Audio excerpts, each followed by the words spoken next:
Good evening, everybody. Welcome to this evening's meeting of the Overview and Scrutiny Board. My name is Councillor Kate Salmon and I'm the chair of the board. Welcome to members and to officers who are here and to members of the public in the room and to people watching online as well. Firstly, I'll ask the Democratic Services Officer to read out the housekeeping notice. Thanks, Chair. Please note that this meeting is being recorded by the Council for live broadcast and will be published on the Council website for a minimum of 6 months. The meeting may also be recorded or streamed for live or subsequent broadcast by members of the public, although ultimate discretion in this matter lies with the Chair. For those in the room, please note that if the fire alarm sounds, please exit the building by way of the nearest available signed fire exit route and make your way to the assembly point in the car park at the front of the building. Finally, please could everyone ensure that background noise is kept to a minimum and that mobile phones and other devices are turned off or switched to a silent setting for the duration of the meeting. For those in the room, this includes turning off microphones and turning the volume down completely on laptops.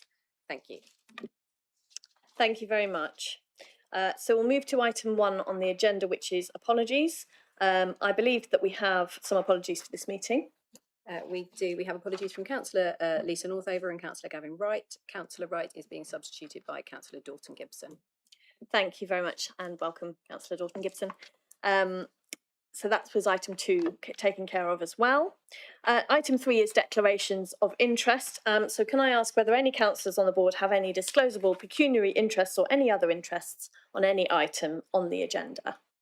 Councillor Dalton Gibson. Yes, one of the agenda item 8, I think it is the town centre vision. I sit on Bournemouth Development Company as a council representative, which obviously has sites in the town centre. Thank you. Okay, noted. Anything else? Councillor Canavan. Sorry, Chair, but I couldn't hear anything that Councillor Dalton Gibson said. Okay.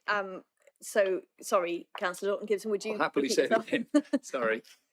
I sit on Bournemouth Development Company that has a number of sites in the town centre. And obviously, therefore, looking at what we're doing in the town centre is pertinent to disclose it. It's totally non-pecuniary. Yeah, thank you. Is that all right, Councillor Canavan? Yeah, thank you. Okay. Any other declarations of interest at this point? If anything does occur to anyone through the meeting, please just let me know. Item 4 is confirmation of the minutes of our previous meeting, which was held on the 15th of June. Can I see if we have consensus to accept those as a correct record? Any dissent from that? I'm not seeing any. Those are therefore accepted. Thank you. Item number 5 is our recommendation tracker. This is an item just for information. We don't have any updates expected at this meeting. Did anyone have anything they wanted to raise on the recommendation tracker? Otherwise, we'll move straight on. No, thank you very much. Moving on then to public issues. So we have received 4 public questions for this meeting. No public statements or petitions received, but we will move through the questions now. The first question came in from Mr. Ian Redman and will be read out by the Democratic Services Officer. And it's on agenda item 10, which is the work plan. Thank you, Chair. The question from Mr. Redman reads as follows. In connection with my request for scrutiny into the Council's seafront trading operations, I would like to use the Eco Hub at Durley Chine as an example. The Eco Hub is a £2.4 million taxpayer-funded investment occupying a substantial seafront site in a prime trading location. In 2024, the Bournemouth Echo reported that the Eco Hub generated approximately £144,000 of revenue during its first year. Since opening, the operating model has changed from a vegetarian menu to what now appears to primarily be an ice cream kiosk. Could officers explain what commercial assessment has been undertaken both before and since the Eco Hub opened to maximise revenue, what actions have resulted from that assessment, and how success has been measured? Thank you. Thank you. In the absence of the portfolio holder who would normally give the answer to this question, unfortunately, Councillor Herritt is not well. I'm going to read out the response, but this has been prepared by the head of Seafront, Anthony Rogers. So it says, thank you for your question, Mr. Redman. The Durley Environmental Hub opened in 2023 as a multifunctional facility providing public toilets, a catering kiosk, staff welfare facilities for the council's cleansing team, and space for education and community use. While the kiosk generates a trading surplus, we recognise that the wider site is not currently achieving its full commercial and operational potential. The educational and community elements have been constrained by a lack of sustainable funding, while aspects of the building's layout and design have limited the flexibility and attractiveness of some areas of the site. The Council has kept the hub's performance under review since opening. This has included assessing operational performance, visitor demand, income generation and future opportunities for the site. Market engagement with potential operators was undertaken during 2025, which informed an open market tender for a new leisure, wellness and education-based offer, which is due to be launched shortly. The aim is to increase activity, improve public use of the site and enhance commercial returns and social value.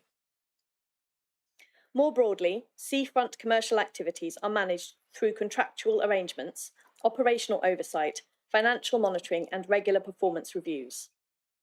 Income and performance are tracked against agreed budgets and business cases, with benchmarking and market intelligence used to identify opportunities for improvement. The Council remains focused on ensuring that seafront assets deliver both commercial value and a high-quality visitor experience. We acknowledge that there is further potential to unlock at the Durley Environmental Hub and are actively pursuing options to achieve this. So that is the response for that first question. And thank you to Mr. Redmond for his question and to the officer for their response. We'll move on now to the second question, which comes from Mr. Alex McKinstry. This question is in relation to agenda item 8, the Bournemouth Town Centre progress update. Okay, 3 questions relating to that item. First one, who is funding the 8 months' worth of road improvements in Jervis or Jarvis Place, which commenced on the 23rd of May 2026, and what is the overall cost of those works likely to be? Thank you. And yes, Mr. McKinstry, do feel free to stay there and keep asking the next questions after this one. So again, I don't have the portfolio holder here to respond, so I'm going to read out the response that's been provided to me by, this time, the Head of Transportation, Richard Pincroft. It says, thank you for your question, Mr. McKinstry. I've been advised that the cost of the ongoing Bus Service Improvement Plan, BCP, works in Jervis Place is £3.372 million. Comprising of the following: £2,820,000 local authority bus grant, £552,000 highways maintenance grant, and that makes a total of £3,372,000.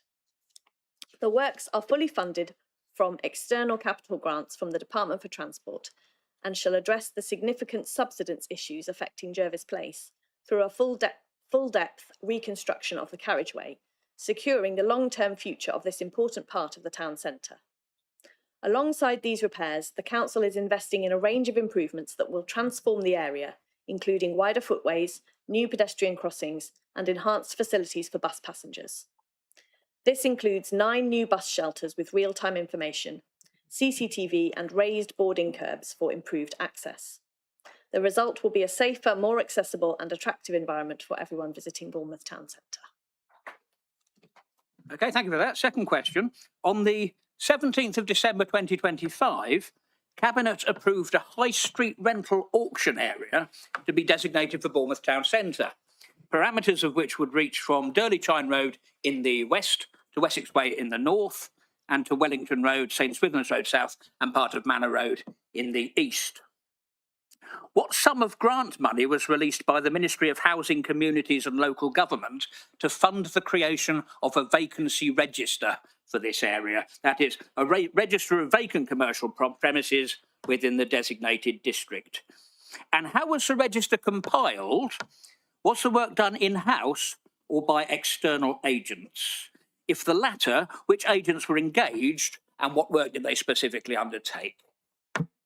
Thank you again, Mr. McKinstry. I will read the response that has been provided to me by the Economic Development Officer, Charles Flynn.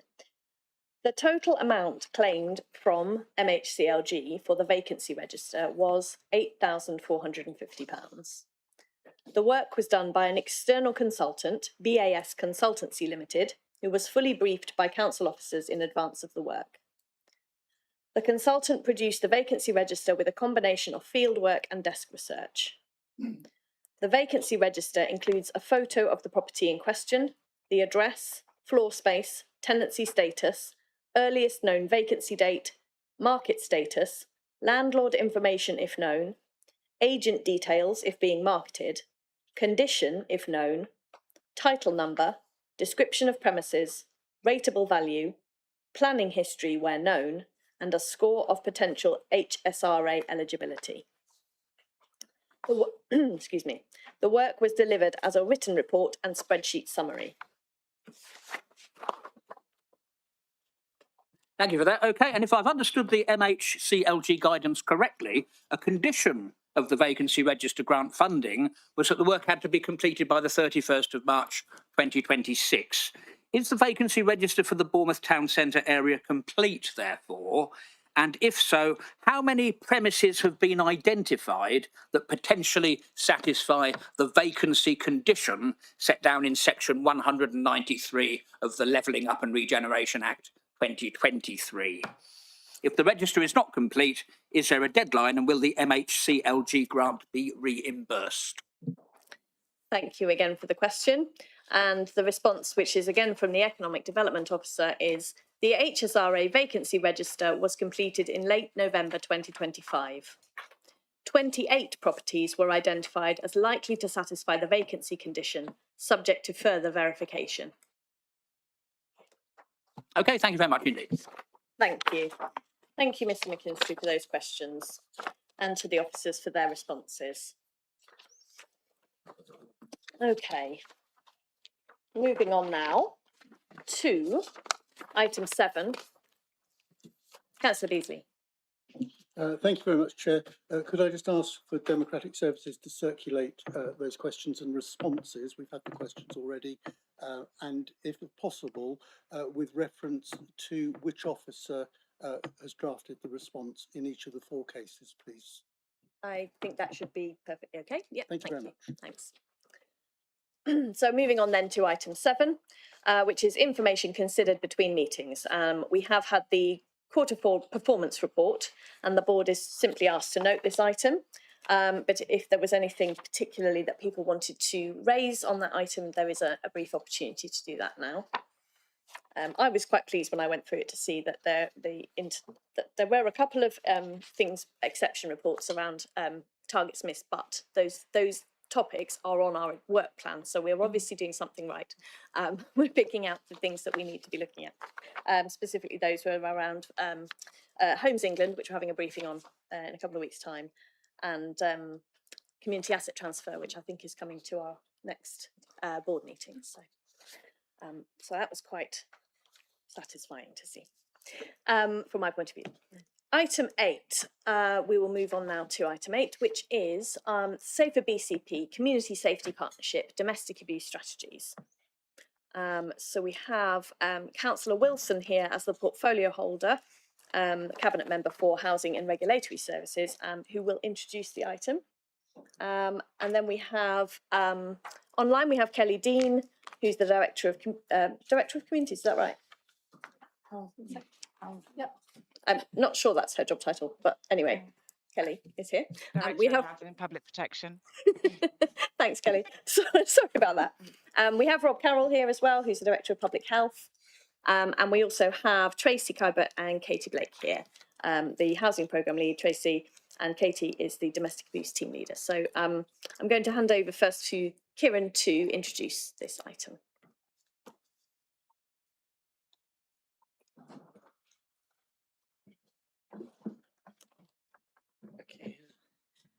Thank you, Chair, and thank you, Board, for having us. I'm pleased to present the Safer BCP Domestic Abuse Strategies for 2026 to 2031 and the accompanying commissioning plan. Domestic abuse remains a major challenge in our communities. In 2023-24, over 5,400 domestic abuse crimes were recorded across our area, with high levels of repeat victimisation and significant impacts on survivors, children and families.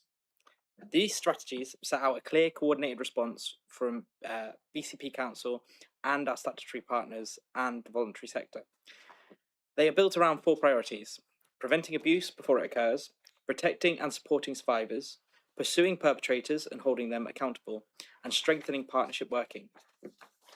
The first strategy, preventing domestic abuse strategy, establishes our vision that no resident should live in fear of domestic abuse. It focuses on prevention, education, early intervention, and improving awareness across our communities. The second, the Safer Accommodation Strategy, fulfills our statutory duty under the Domestic Abuse Act 2021. It strengthens access to safe housing, specialist support, and helps survivors remain safely at home where possible, or access appropriate accommodation when they need to leave. And our third strategy, the Perpetrator Strategy, addresses the root causes of abuse by challenging harmful behaviours, expanding access to behaviour change programmes, and strengthens accountability towards those behaviours. These strategies have been shaped by extensive consultation, including survivors with lived experience, stakeholder organisations, and of course yourselves as councillors who have been really passionate about this issue. We've also taken a strong equality-focused approach to ensure services are accessible to all, particularly those underrepresented and in marginalised groups. The accompanying commissioning plan will bring together the accommodation and community support services into a modern, flexible designed system around the needs of survivors and their families. And just a bit on the commissioning plan. Its purpose is to create a single integrated system that brings together safe accommodation and community-based domestic abuse services, ensuring survivors can access the right support at the right time, which is really essential. From August 27, the domestic abuse services will move to the new integrated model that I spoke about, combining community outreach, accommodation-based support, hospital advocacy, children's services, and therapeutic programs. A key change is that all accommodation services will include specialist trauma-informed domestic abuse support delivered by trained professionals, ensuring compliance with the Domestic Abuse Act. The accommodation offer will include 28 homes in blocks, a block accommodation, and 15 dispersed properties across BCP, providing safe options for survivors with a wide range of needs, including larger families, male survivors, and those requiring tailored support. The plan sets clear expectations for the service delivery each year, including support for around 185 people through community outreach, 200 children through dedicated services, 200 people through health advocacy programs, and numerous households requiring safe accommodation. Funding of around £1.4 million per year has been identified through a combination of government grant funding and council budgets. A full procurement process will begin later this year, with the new contract expected to start in August 2027. Overall, I believe that this is a comprehensive and survivor-focused commissioning plan, as well as the 3 strategies that will improve safety, strengthen support services, and help to deliver better long-term outcomes for individuals and families affected by domestic abuse across BCP. So I'm really, really happy to present these strategies, and I'm happy to open it up to questions and comments from the board. Thank you, Councillor Wilson, and thank you to officers as well for the report and for the strategies, which I know represent a long piece of work that's been ongoing for a while. So yes, I'll open up to the board to ask any questions that they would like. Councillor Dedman.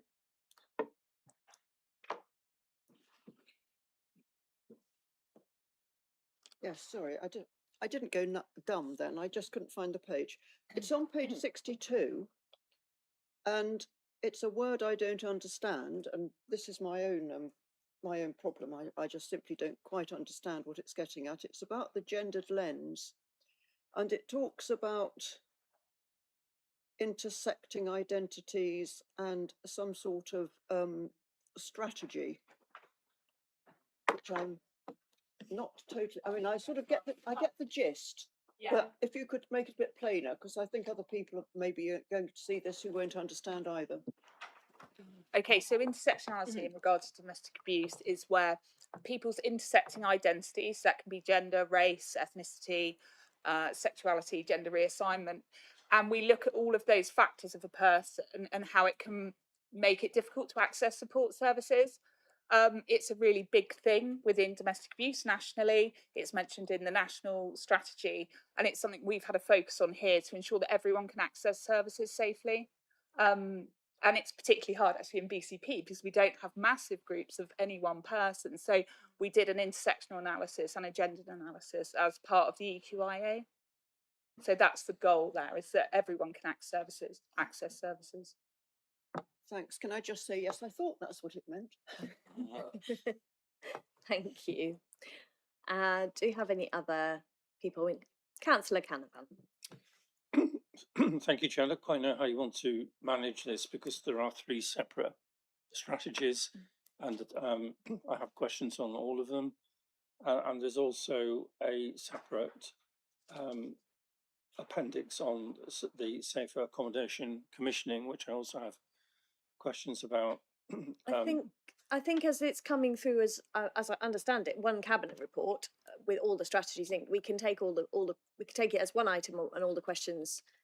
It's up to you if you want to ask them all now or ask one and wait for the answer and go through, Councillor Canavan. But I guess the question that I've got that relates to all 3 of them is what I can't see in any of them is how BCP is working with the police, because sitting on the police and crime panel for Dorset, we get statistics on these measures all of the time, so we are aware of those, aware of the statistics, as it were, on the number of incidents that are occurring, and I'm aware of obviously of the work of the Community Safety Partnership, but what I can't see in these documents is any kind of joined up work in terms of how we are working with the police, and that seems to me particularly relevant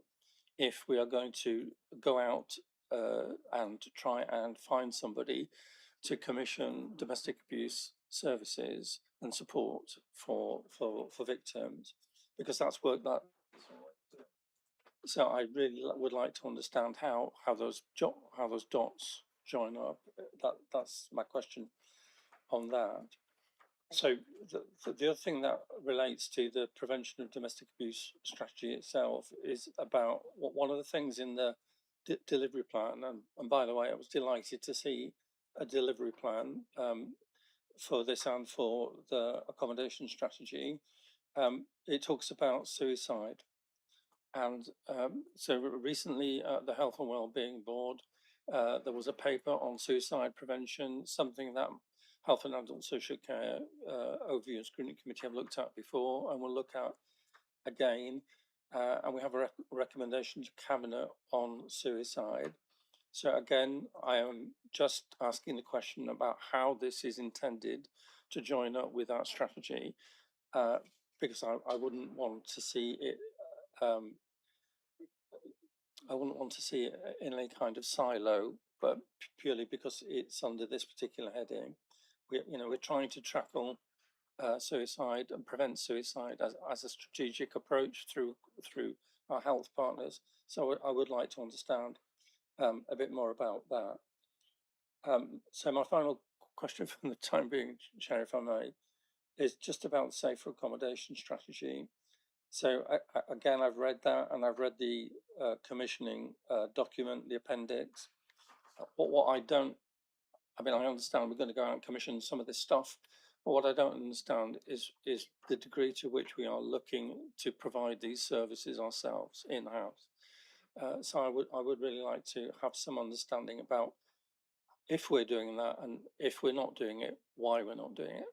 Thank you very much. thank you, Councillor Canavan, for those questions. Who would like to kick off with a response? Councillor Wilson? I'm happy to start and then bring Katie and Tracy in. I think from our perspective, I definitely think we work with the police continuously, especially on individual cases.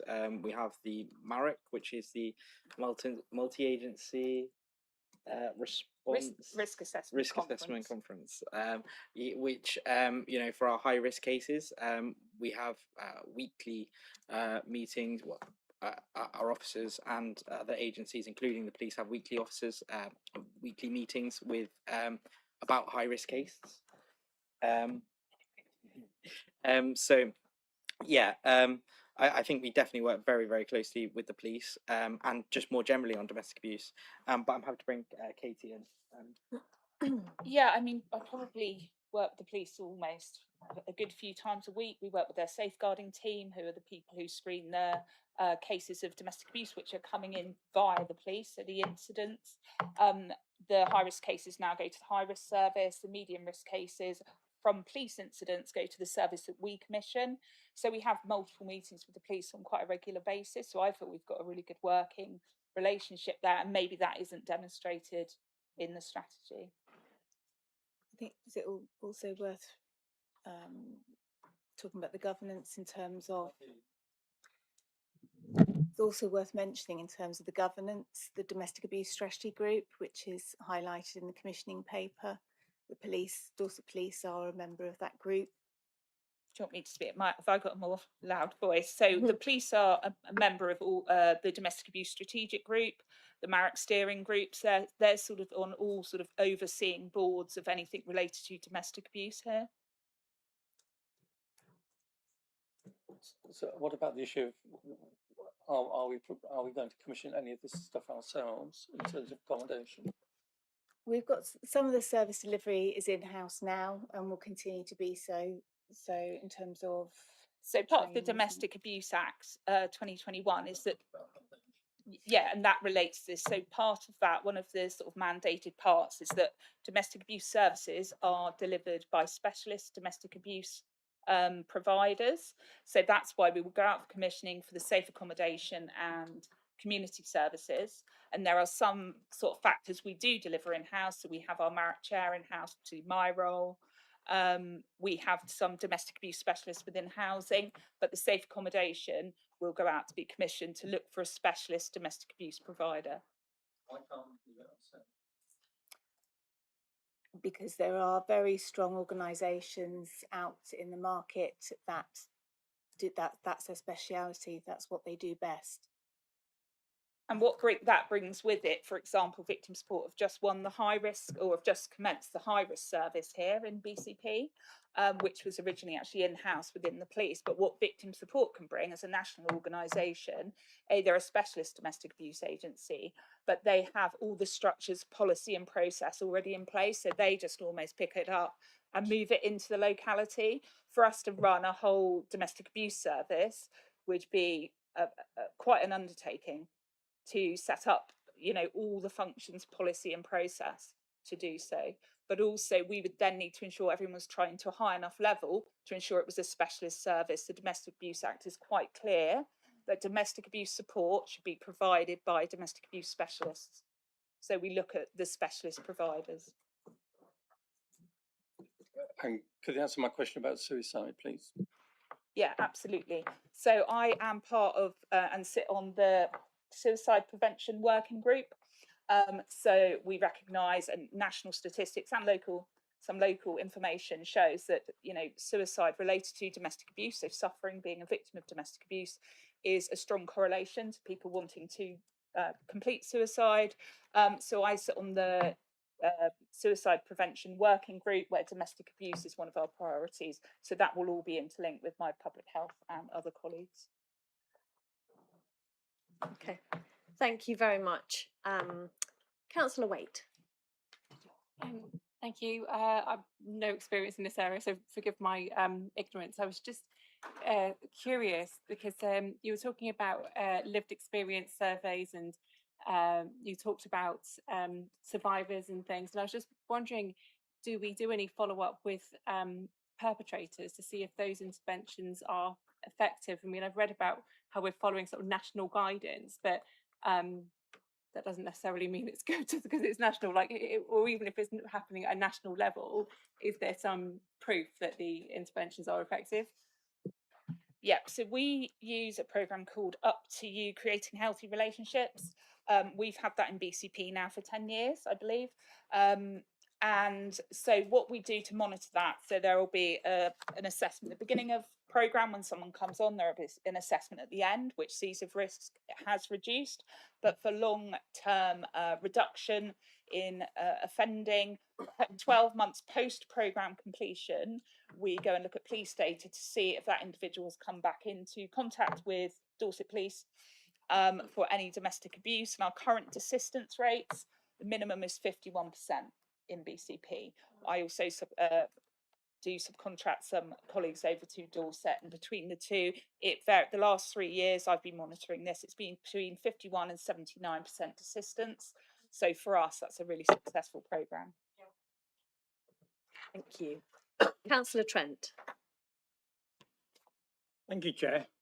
I did have some experience a few years ago with the issue, and I'm glad that we are using specialists, because this was a case where someone had been rehoused in a council property, but somehow the abuser managed to get hold of the details of where this woman lived and her children and so on. And so, you know, we're on a bit of a chase trying to sort of keep the abuser away from the person in question. You know, she'd kind of moved to this safe house, settled in, everything was okay, and then but I think the abuser got it through the system, and so I think the more specialism we can sort of bring into this to avoid problems like that, the better, because that was quite a horrendous situation for the person concerned. You know, she was living in fear because of what was, you know,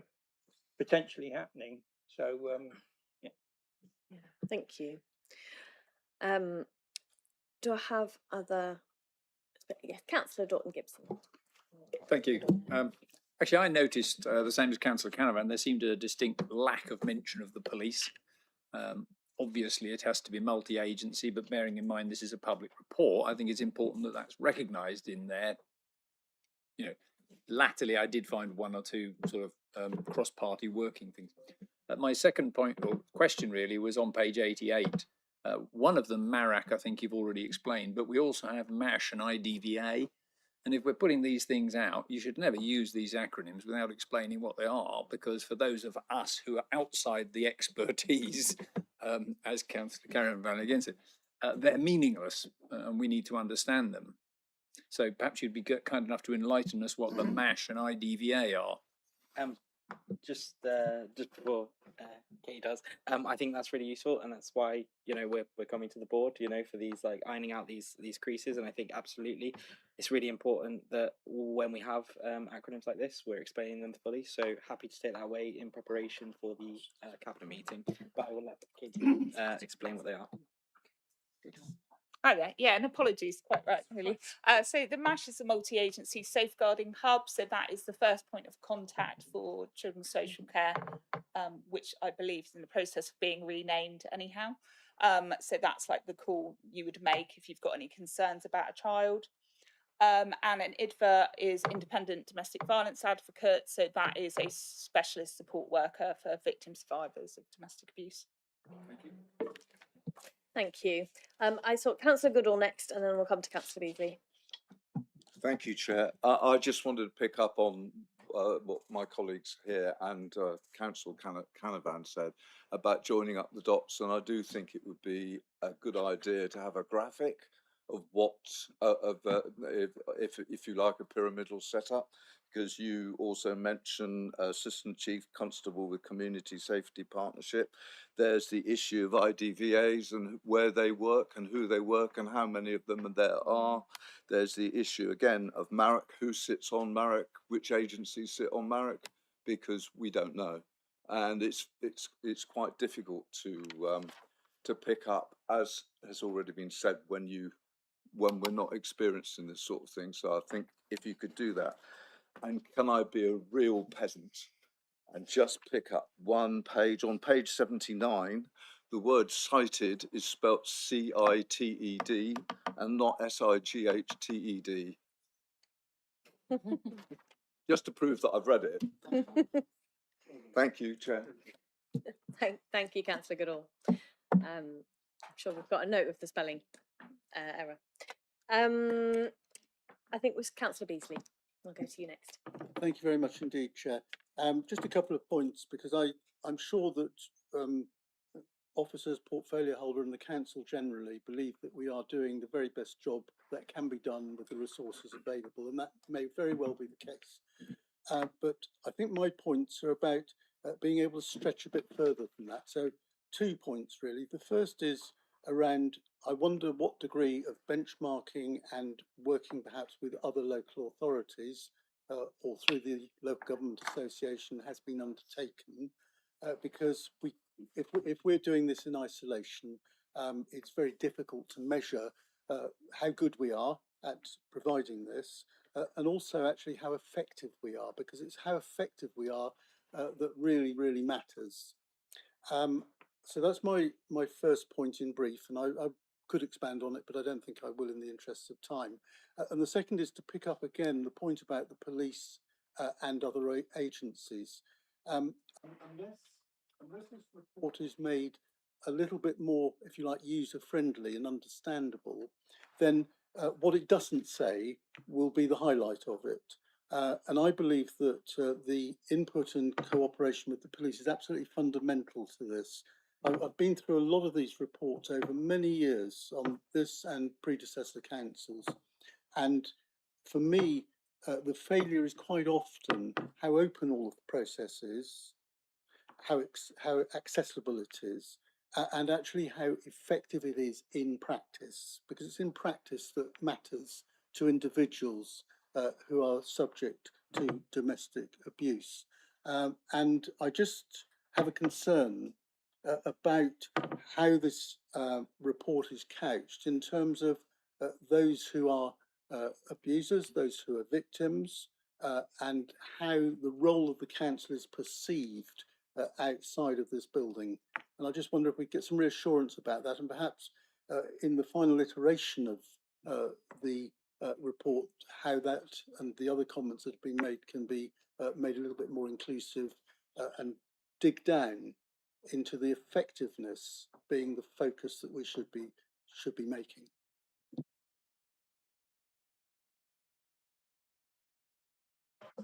Yeah, happy to comment on a couple of those points. Firstly, I think it was a really fair point around benchmarking and what other local authorities are doing. And I think in terms of how you measure success, and I think within the strategies, I think there is a reference to a group, domestic abuse strategy group that are going to form to develop the KPIs in the future, and to go through what statistics and what data we want to look to measure to see how these are working and track them. So that's definitely something that's on our horizon. In terms of the other point you made, Councillor Beasley, I just want to understand, are you referring to the report itself that accompanies, or are you talking to a specific strategy, or all of them, just for clarification? Chair, if I may through you, I think it's both actually, because to a lay reader outside of this organisation, not necessarily familiar with council reports, but actually on the sharp and difficult end of all of this, there needs to be that clarity. There needs to be that understanding of what is trying to be achieved and how it can be delivered. And I think that it isn't just about victims, it isn't just about perpetrators, it's also about those who are trying to help and assist and support them to understand that the council is an accessible body and that things will happen. And that things will happen in a way that gives them confidence. And that's really where it comes into this triangulation with the police. And from my experience, and actually trying to support somebody who's being progressively stalked over a long period of time, I found it difficult then to get inside, and that's with the experience of being a counsellor for many years.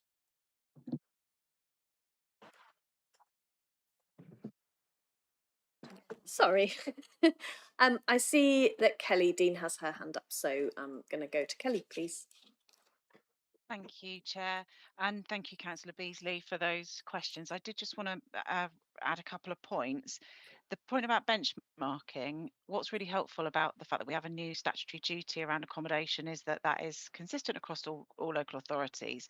You've also got a relatively new, I think maybe a couple of years actually now, a domestic abuse commissioner who's there to challenge us in terms of what practice looks like, what good practice looks like, that we're really making sure that those safeguards are in place and that we're meeting the full extent of our duties, and also to champion and celebrate good practice. So there is naturally built into the system some more benchmarking and networking. I know Katie goes to some national meetings, and again, yeah, the LGA are very active in that space.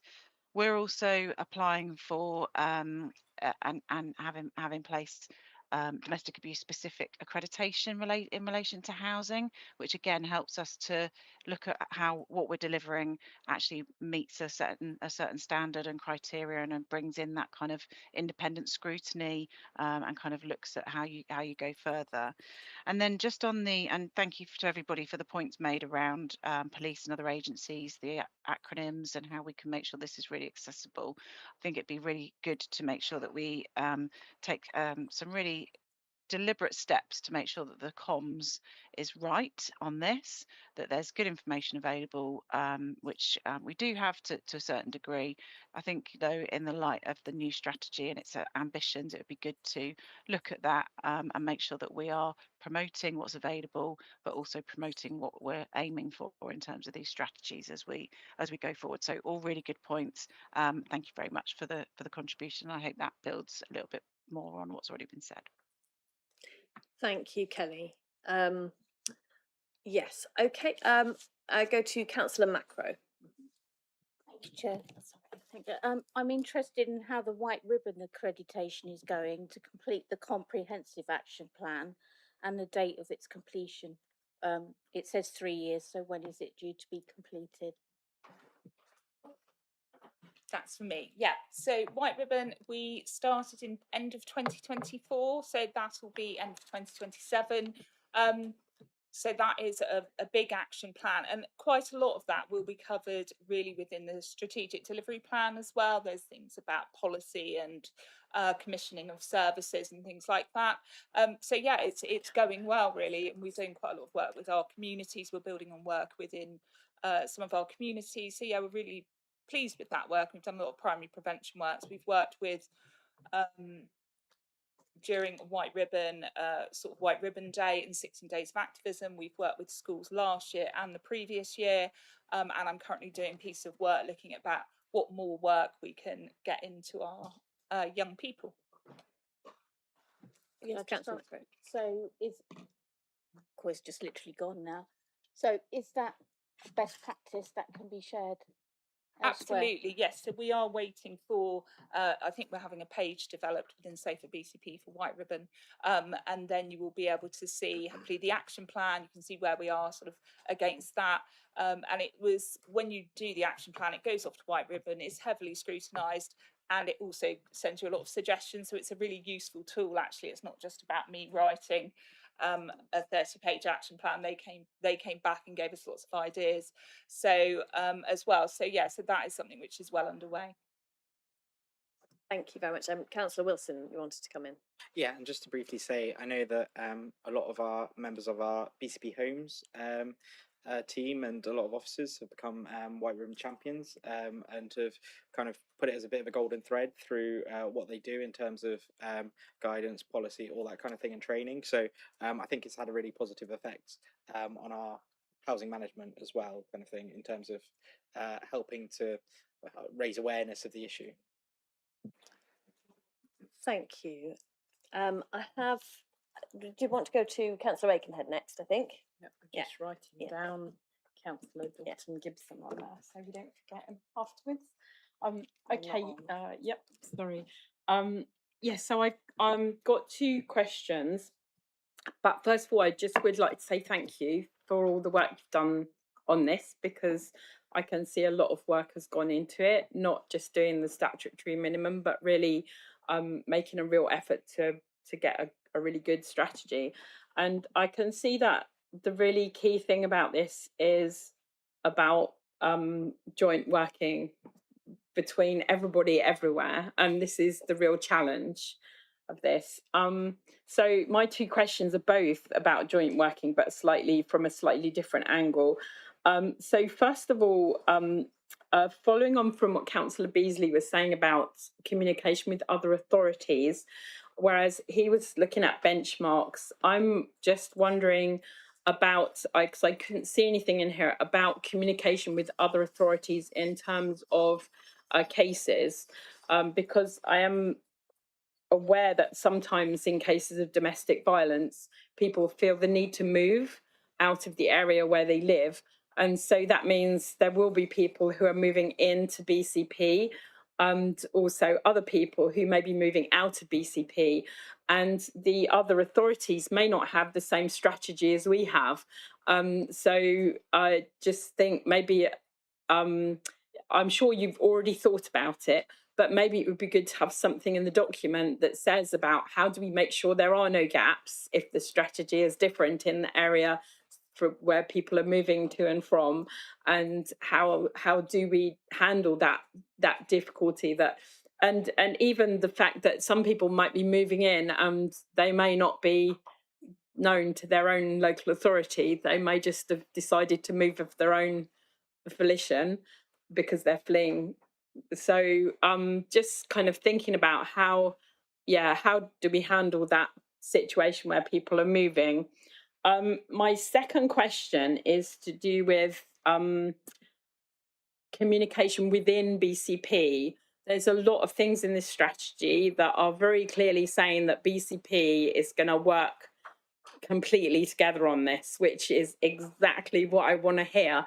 But sometimes when I hear something like that, I think to myself, if it sounds like it's too good to be true, maybe we better worry about it a little bit. So I just wanted to, just thinking to myself, what question have I got about that? And I think the main thing, one thing I really liked, okay, digressing from a question, is that you have training, so you can train people. And one thing I noticed was that there was some survivors said that the first person they told, they weren't really happy with the response they got, and I can see how the training will really help with that.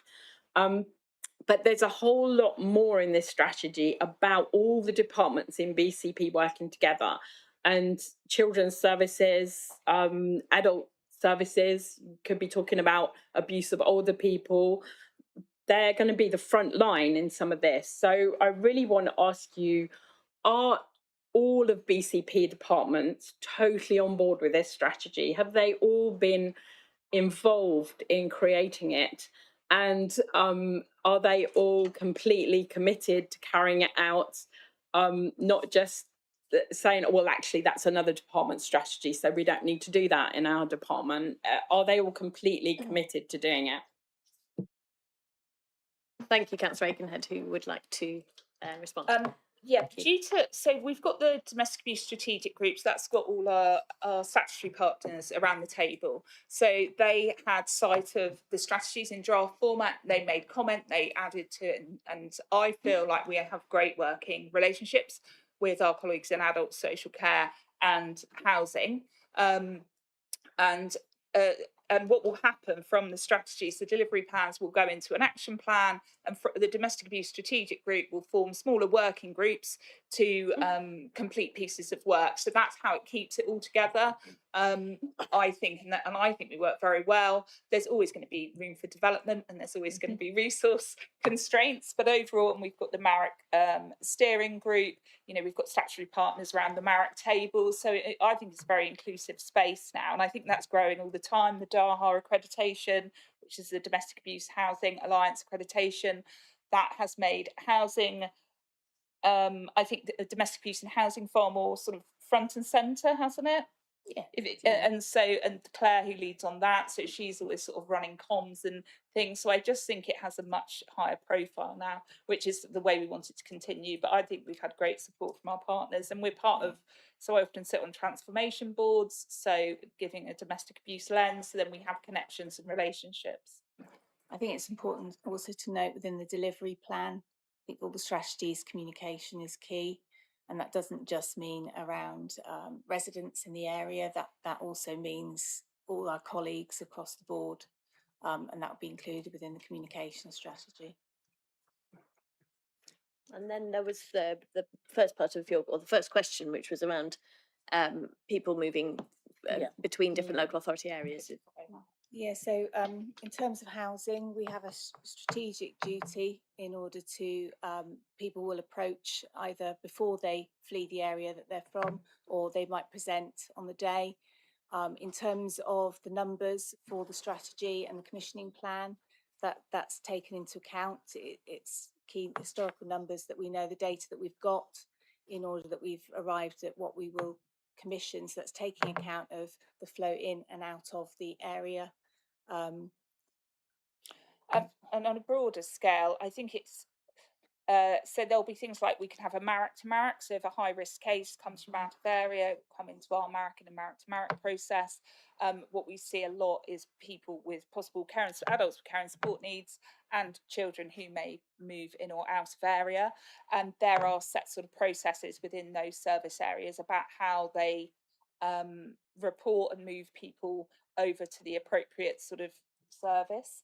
I definitely think there are barriers though, because not everybody will always let us know they're moving or coming into area, and it definitely increases risk in some ways, because we need the support around people to ensure their safety. But yeah, there are process and policies which tend to sit within service areas depending on their responsibilities and duties. Okay. Yes, Councillor Wilson. And sorry, I just wanted to go back to the original, the first part of around different departments kind of thing, and the importance of it. And I think that was a really good response from Katie. But I would say it's also dependent of us as councillors, and particularly myself as a portfolio holder, Councillor Brown and Councillor Burton in their various portfolio roles, to also push and make sure that their departments are working together in terms of carrying this through, because it is such an important issue, and it's one that we really want to see improvements in. So yeah, and I think it's really up to you guys as well to keep challenging us and to keep making sure that when we do set the KPIs that we're performing to them, and that we're seeing results for families and for children.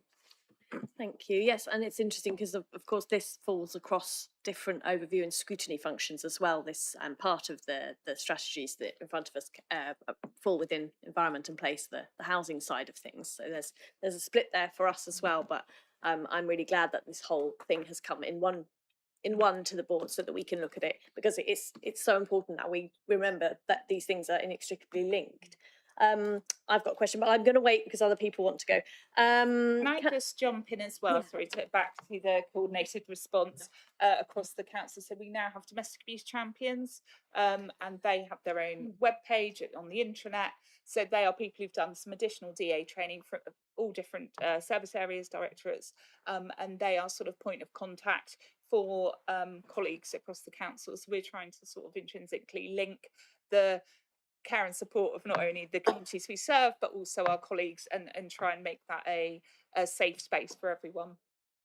Can I just ask a supplementary question to that? Is it okay for councillors to know who those domestic abuse champions are, in case we have any problems, or we come across somebody and want to talk to them? Yeah, so they're on the intranet. I don't know if you have access to that. If not, we can get a list to you. Or I can. What we'll do then, I'll take. Oh, you do. I'll have an action to send a link out so you can see which page that's on. Thank you very much. I think we're going back to Councillor Canavan now. Just two quick points, if I may, Chair. One is just to labour the point about joining up the dots with the police. I was really pleased to see the reference in this paper to the white ribbon. I've personally asked both the Police and Crime Commissioner and the Chief Constable whether they would sign up to the white ribbon, and they haven't. So that's a bit of a disappointment to me, but it's just another indication that the dots are not quite joined up yet. But my other point is to come back to the recommendations, Chair, really, and that is these strategies are over quite some time, from what I can see in terms of the delivery plans. So my question really is, how are we going to, as a board or as a council, be able to measure the outcomes? How are we going to see what difference any of these makes? I don't know the answer to that, which is why I'm asking the question. Thank you, Councillor Cunningham. It's a good point for us to think about how we what these are new strategies, and they're going to go to cabinet next week, and then but then, as you say, kind of keeping an eye on progress on and we've talked a bit about developing KPIs and things as you go through. But I think you're right. We should probably make sure this goes onto our work plan for an update after a reasonable amount of time.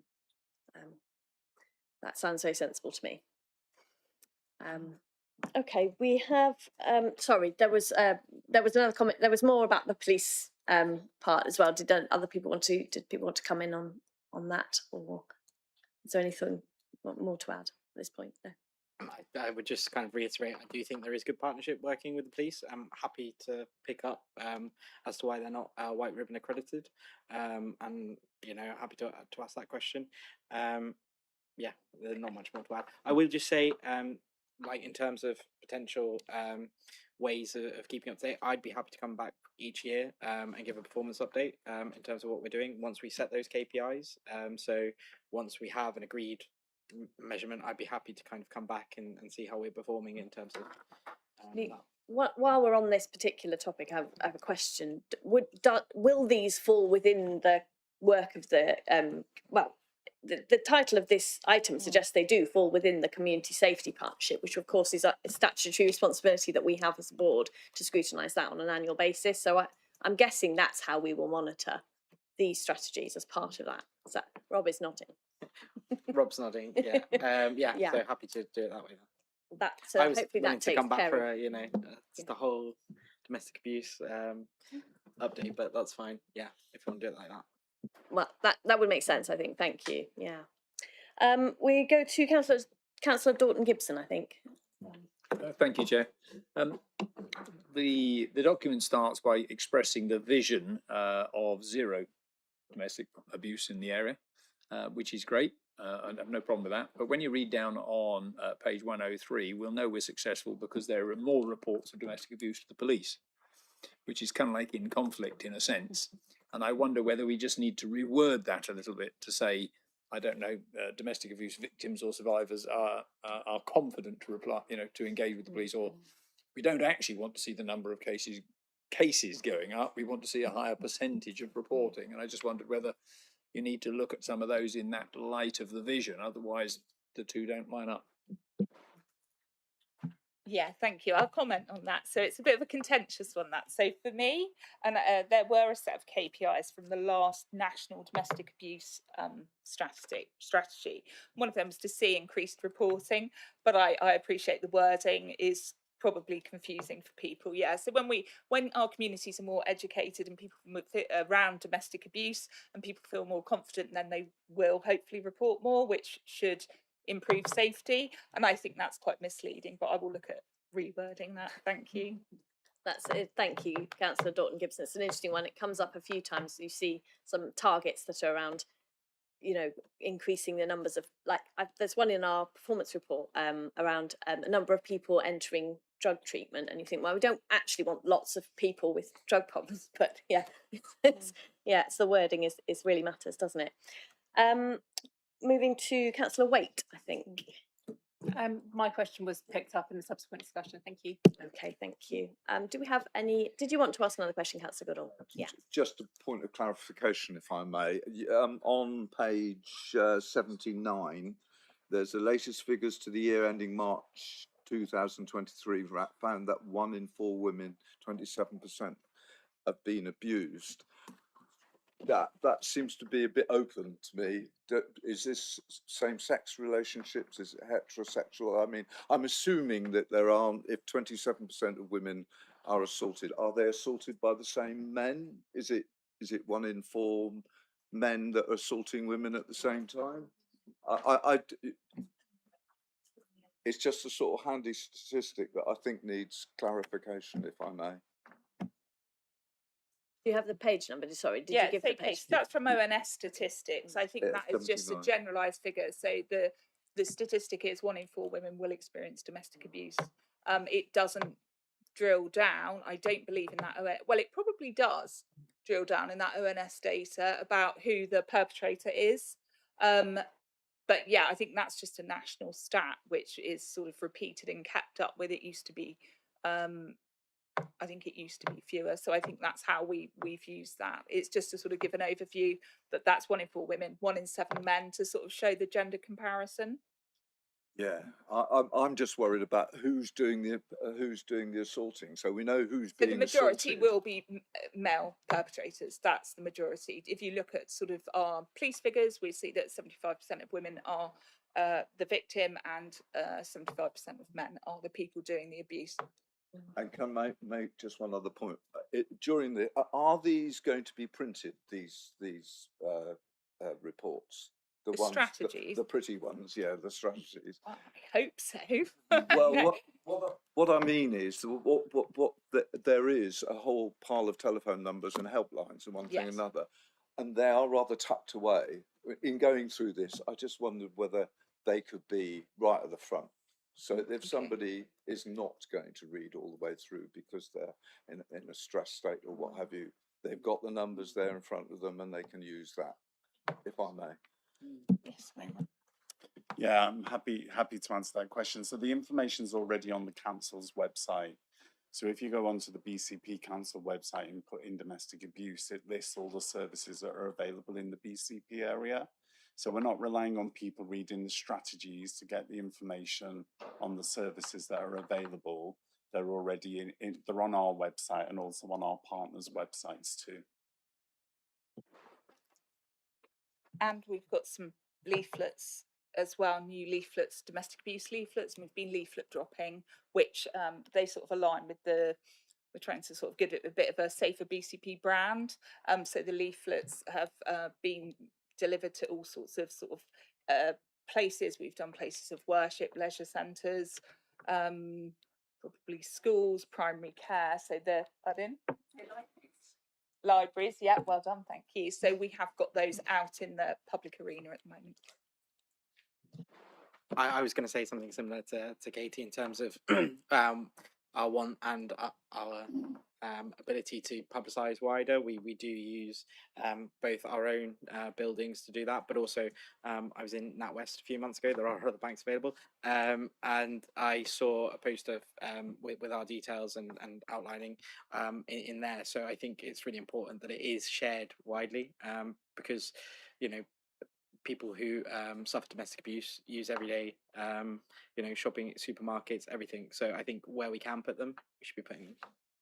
Yeah, thank you very much. I think that might have brought us to, no, sorry, Councillor Beasley, forgive me. Thank you very much, Chair. I did indicate earlier, just picking up on the comments made by Councillor Goodall, they are really important points. It goes back to my earlier point about accessibility by members of the public, quite often in a pretty traumatic state. And we must never, ever kid ourselves that hiding behind the council's website is good communications, because it is not.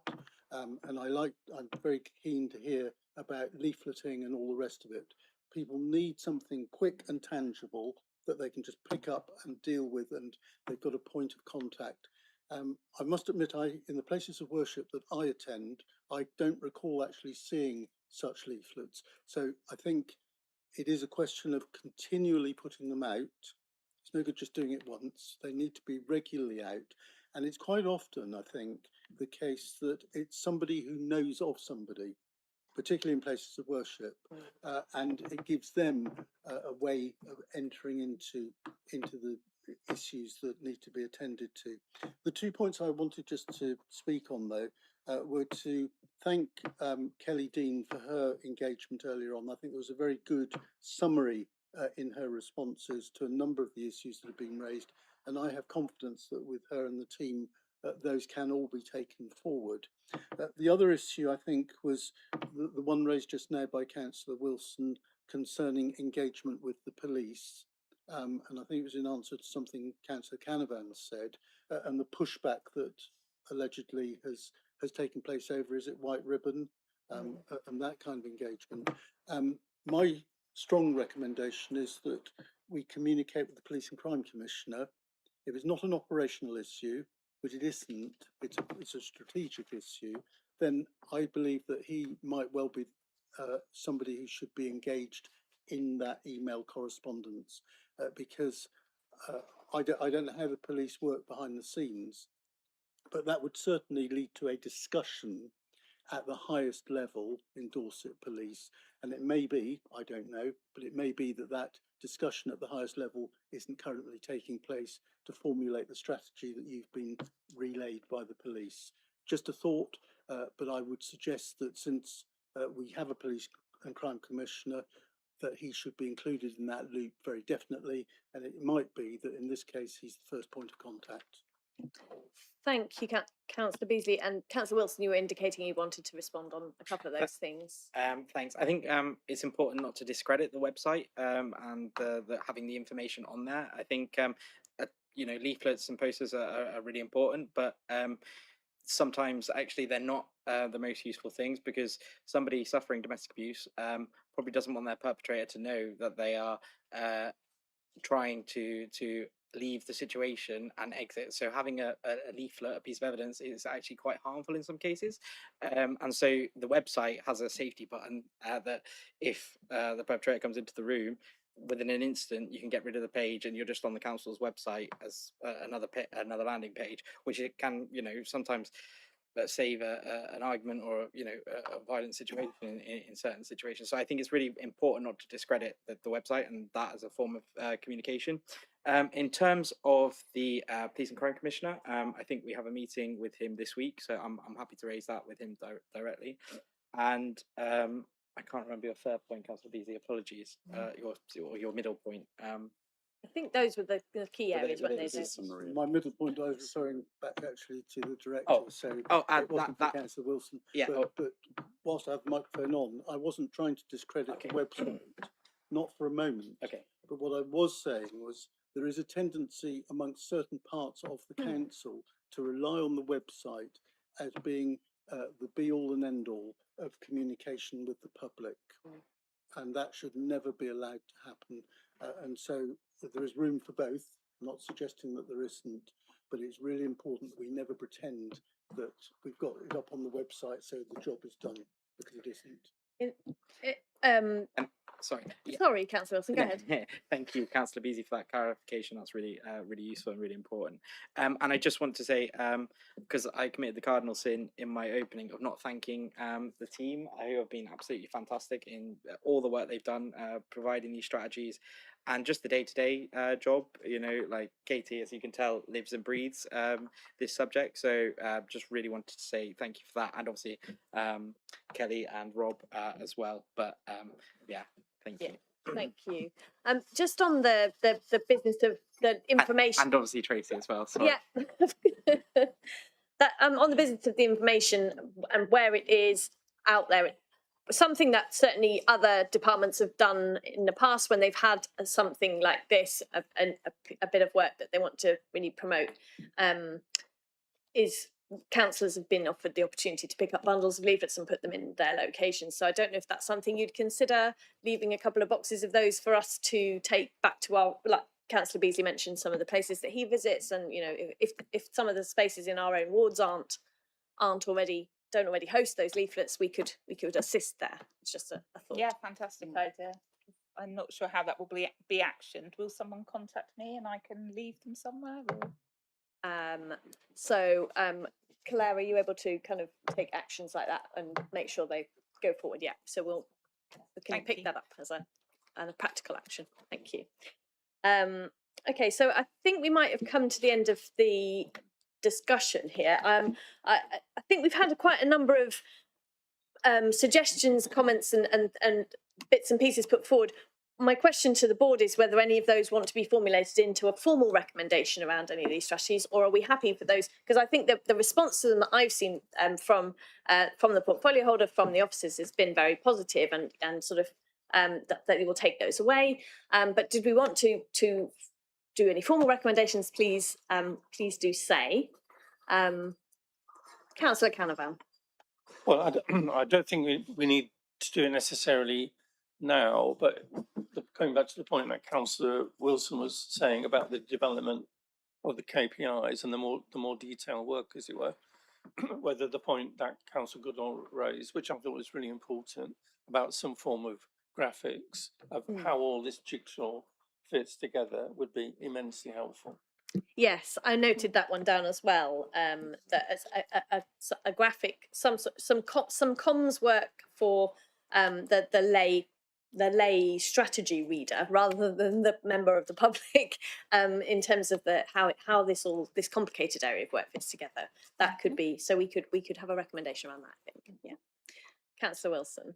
I was just going to say, I think we do have one of those already, so happy to kind of circulate if that works. And also, Rob has been diligently taking notes to the side of me, so I think we've captured a lot of what you've said in terms of the little updates and stuff to the strategy. So we'll try and take them away and do them. But yeah, happy with any recommendation you want to come up with. So in light of what Councillor Wilson said, that there is a graphic available, are you happy? Are we happy with that? And I think yes, the board would very much like to see that. And thank you for noting down the actions. So I wonder if we might be, as a board, minded to support the recommendations in the report, that these strategies be adopted and go through cabinet in a couple of weeks, next week. Do I have consensus for that, for us to express our support? Yeah, lovely, thank you. So thank you very much, Councillor Wilson. Thank you very much to the officers, all of you, for your time, for answering all our questions. Really grateful to you. Really important piece of work. I'm really pleased to see coming through. Thank you. We're going to just take a 5 minute break at this point before we move on to the next item. Thank you.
Can we just try again now? Yep. Can you hear? Can you hear us now? I'm guessing not.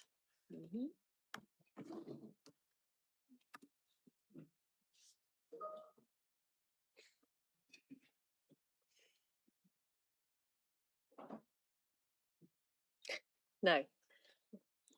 No sound.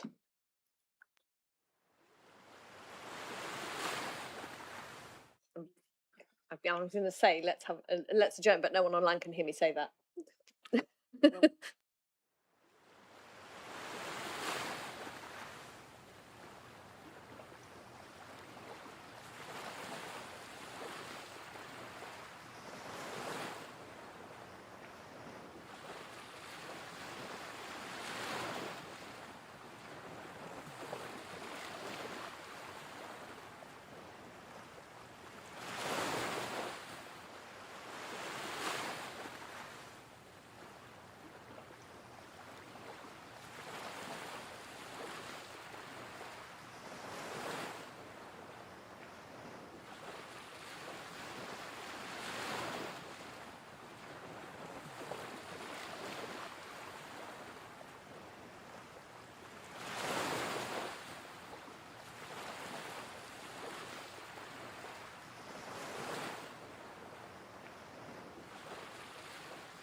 Hello, apologies for that interruption. We were having some sound issues, which I think we've now resolved.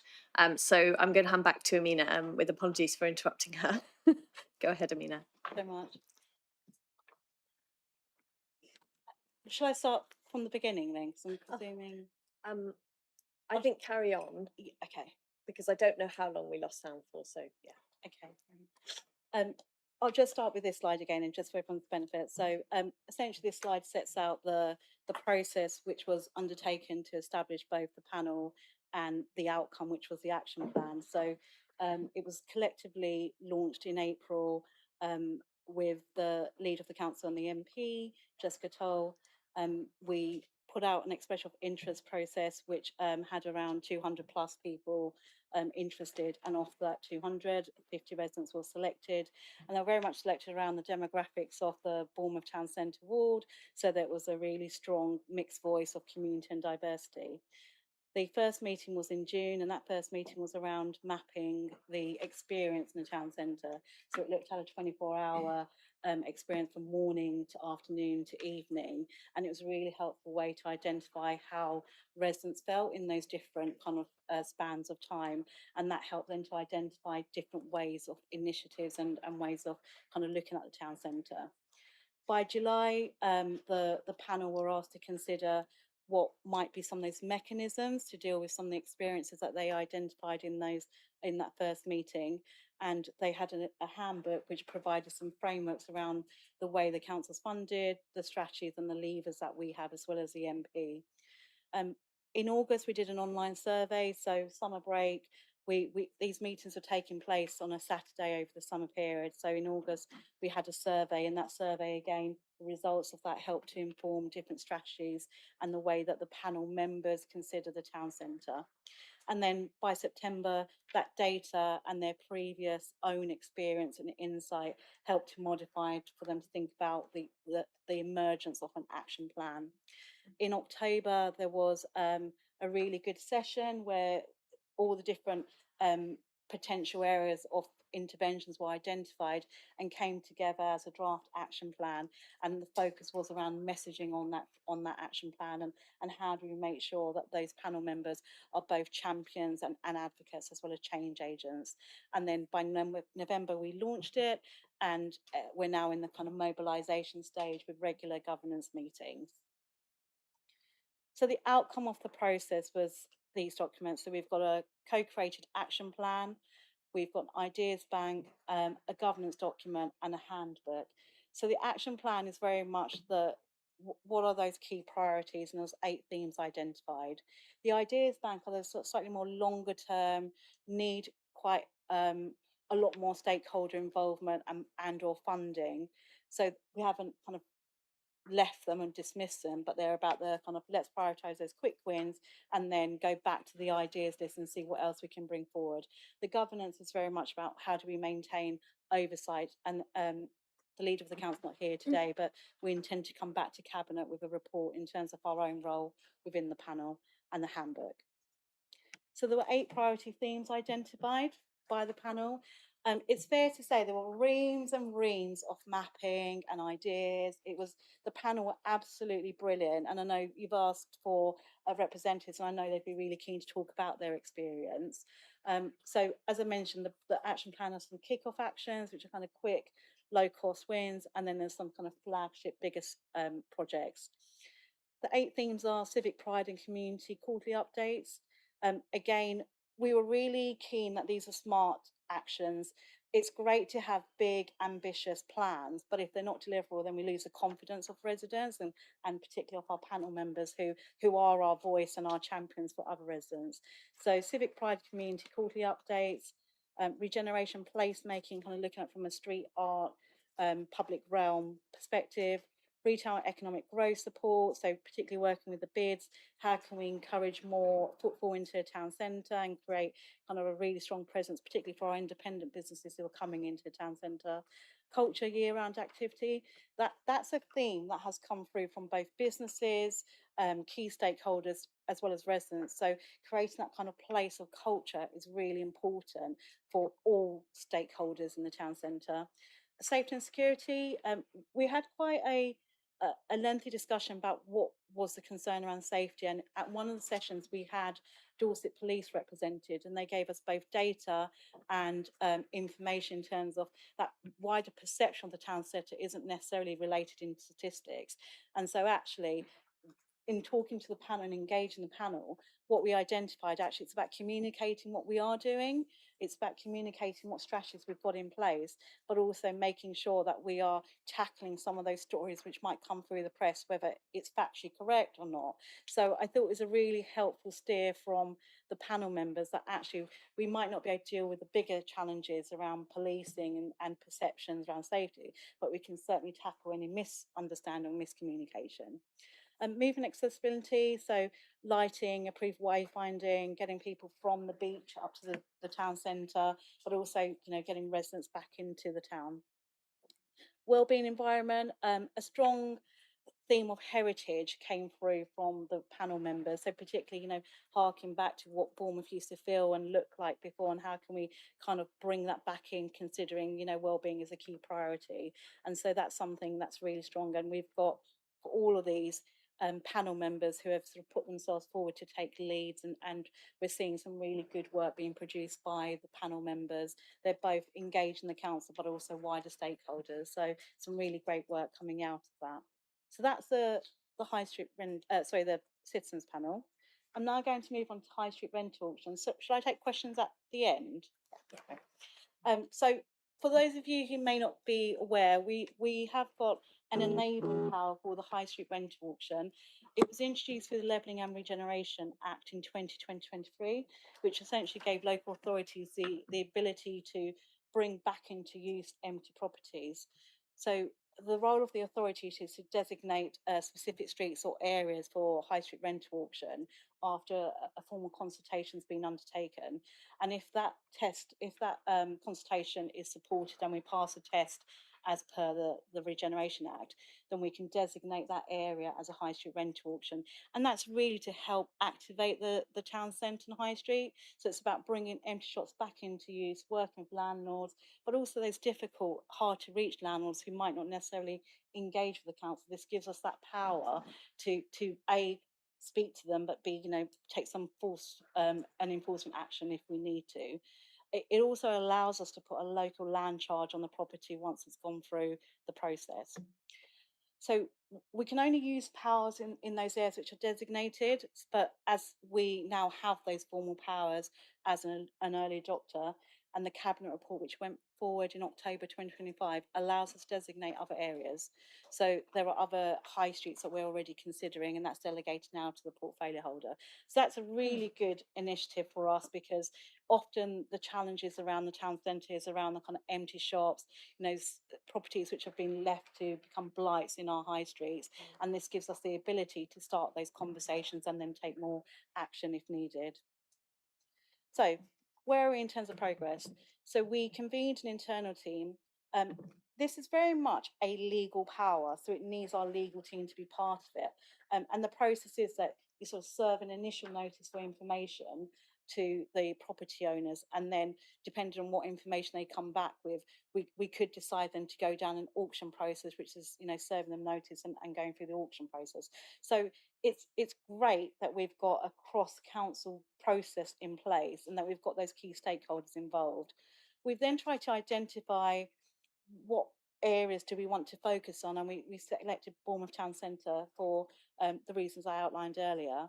There was a really I'd say useful meeting with landlords and agents and the bid in February last year. It's fair to say there was a bit of resistance to the high street rental auction. It's seen as a threat, but actually it has a really strong benefit to the local retailers and businesses and landowners if they participate in the scheme. And we start to see the fruits of that working at the moment, where we have got big property agents representing landlords coming to us and potentially offering us properties for to bring back into use. We went out consultation, 75% approval for the designation, which I think is a good signal from residents that they want to see some change. And then as part of that, we established a vacancy list. And as at the first cut of that vacancy list in 2025, there were 28 properties which were identified as vacant, which met the criteria that had been set by government. We did a recent survey of those properties, and we now have 22 vacant properties. So there's been 6 properties. So maths right? Yeah, 6 properties which have now been let, so that's 20%. So that's really positive, and that's before we've taken any enforcement action. Sometimes that's often the case that landowners' properties and landlords start seeing some progress in the town centre. And I think credit to those independent businesses that are coming to the town centre as well, because they offer something different. We've got regular liaison with MHCLG, which again is really critical in terms of the success of the programme. And as part of that, we'll be doing a roundtable event in September, and that's kind of bringing stakeholders and landlords and prospective businesses together. And that's very much a brokering role for us as well, but it's also about making sure we're kind of getting the message out that this is something that we are serious about and want to accelerate. I mentioned that we're working with a key agent. We met with this agent about 6 months ago, and they own different properties in the different parts of the town centre, and we've established a cluster of properties that we can potentially look at, and potentially white boxing, getting them ready, and then looking at something at the university. So we're really keen on working with different landlords, and I'm really pleased that that landlord in particular has engaged with us in a really constructive way. Just a little bit about pipeline. So you'll be aware there's 4 department stores which are closed, and actually we've got lots of retail which is could be converted into residential. We've actually got consented schemes already which accounts for around 110,000 square foot of retail which is converting to residential. So if all of those properties came forward for residential, then that would reduce our vacancy by 6%. So we'd go down from 21% to 15%. So there is already change happening in the town centre, and what that obviously creates is more people in the town centre, more footfall. So just a reminder, this is a designated area. You'll see it extends all the way around Bournemouth Station, Lansdowne as well.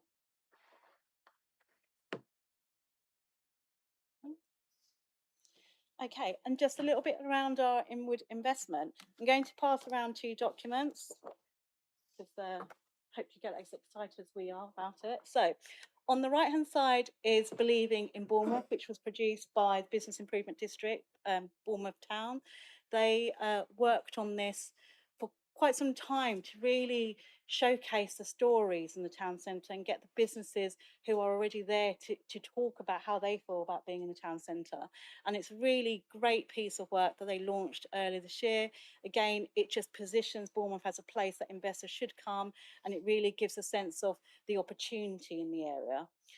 We've also produced our own research, which is complementary to the narrative piece that the bid produced, and that Bournemouth Town Centre piece is the data.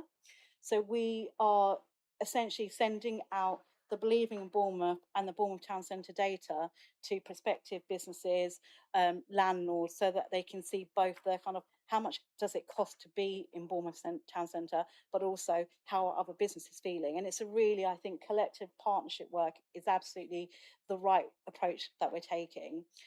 We're also doing direct targeting, so that kind of find a business type activity. The leader of the council's hugely driving this herself and is contacting different stakeholders and businesses, and we had really good conversations so far from prospective companies who want to come and be in the town centre. We've also got a new website, Investing in BCP, and that again is something we're kind of keeping promoting these activities. And then we're kind of doing that brokering, as I mentioned.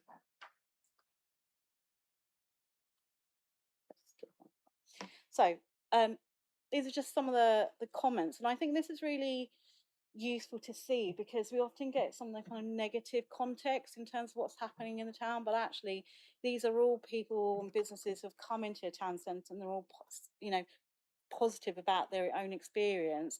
And this is something we want both those documents to do and the work that we're doing to reframe the town centre and reframe that perspective, both from a resident point of view, businesses, as well as the council and the MP. I touched upon some of the kind of retail floor space which has been consented. So again, some really good stories in terms of the potential for new people coming into town centre, supporting the revitalisation of the shops and the retail and the public realm. So we're working with all of these stakeholders and businesses at the moment to identify opportunities for them to build out their scheme, but also to work with us in terms of how those homes are let and managed.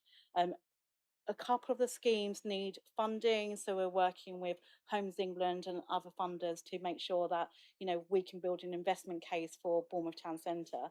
And just to quote there, that, you know, we've been identified as ahead of the game when it comes to repurposing retail floor space. So just in terms of, you know, our priorities, high street rental auction has, you know, got formal designation, and the good news is that we're expecting government to announce a 10 million fund to support high street rental auctions. It's great that we've got the levers in terms of the legislation, but what we need is some funding, because actually to bring some of those properties back into use, they will need significant funding. So we're at the kind of front of that list because we've already got a designated area, and we've got an enabling role as an early adopter. So we want to take advantage of that funding, but also start identifying other areas. Picking up the kind of conversation we had with the citizens panel in terms of the public realm and improvements. You know, they identified bins and benches, and where could we make, you know, some small improvements that would really help the look and feel of the town centre. So we invested £72,000 last year, and that work completed in March this year. So that was really, again, small, quick wins that demonstrated to the panel that we were serious about this, and, you know, particularly focused around those areas that residents had identified. So in summary, Citizens Panel is an opportunity to reframe the town centre, but from the residents' perspective, and that attracts mutual benefits from a range of stakeholders. The panel members have met the bids, they've met the police, they're Contact America States. They're just a fantastic group of people who are really passionate about the place, and it's something we think is a success if, you know, we kind of look at it as a wider BCP opportunity.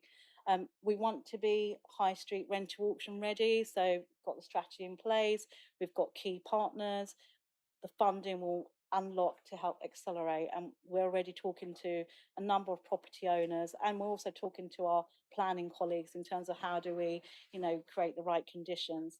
And then thirdly, leaving more investment. There are already investors here, And what we're trying to do is make the place better from their perspective in terms of selling, renting, and bringing people at more increased footfall into the town centre. That's it for me. This is just to demonstrate all the key businesses that have come over the last 12 months, 18 months into the town centre. Thank you so much, Amina. That's really interesting, and I can see everyone's put their hands up already. Councillor Macro and then Councillor Trent. Thank you for picking me. I was terrified that I was going to forget what I wanted to say. With the citizens panel, have you heard the voice of children and young people? It's a great question. So we had 3 young people on the panel who were, I want to say 14, 16 and 18. There were one particular young person was on the global young youth parliament. Yes, thank you. But the global one, and she was absolutely amazing. Like I would have loved to have been her at that age. Was so yes, absolutely. We had the young people involved. The challenge I think was there. Sometimes with all the things, I think those voices get drowned out by some of the older, more long-standing voices in the town centre. There's quite a few residents who actually lived in the town centre, and so that was part of our challenge. How do we draw out young people's perspective in the panel? What we'd really like to is get them more involved in the action plan stage now and kind of taking some ownership. But we recognise school and everything comes into that. But yes, absolutely, I think that is key. Thank you. Sorry, could I just have a go ahead. supplementary?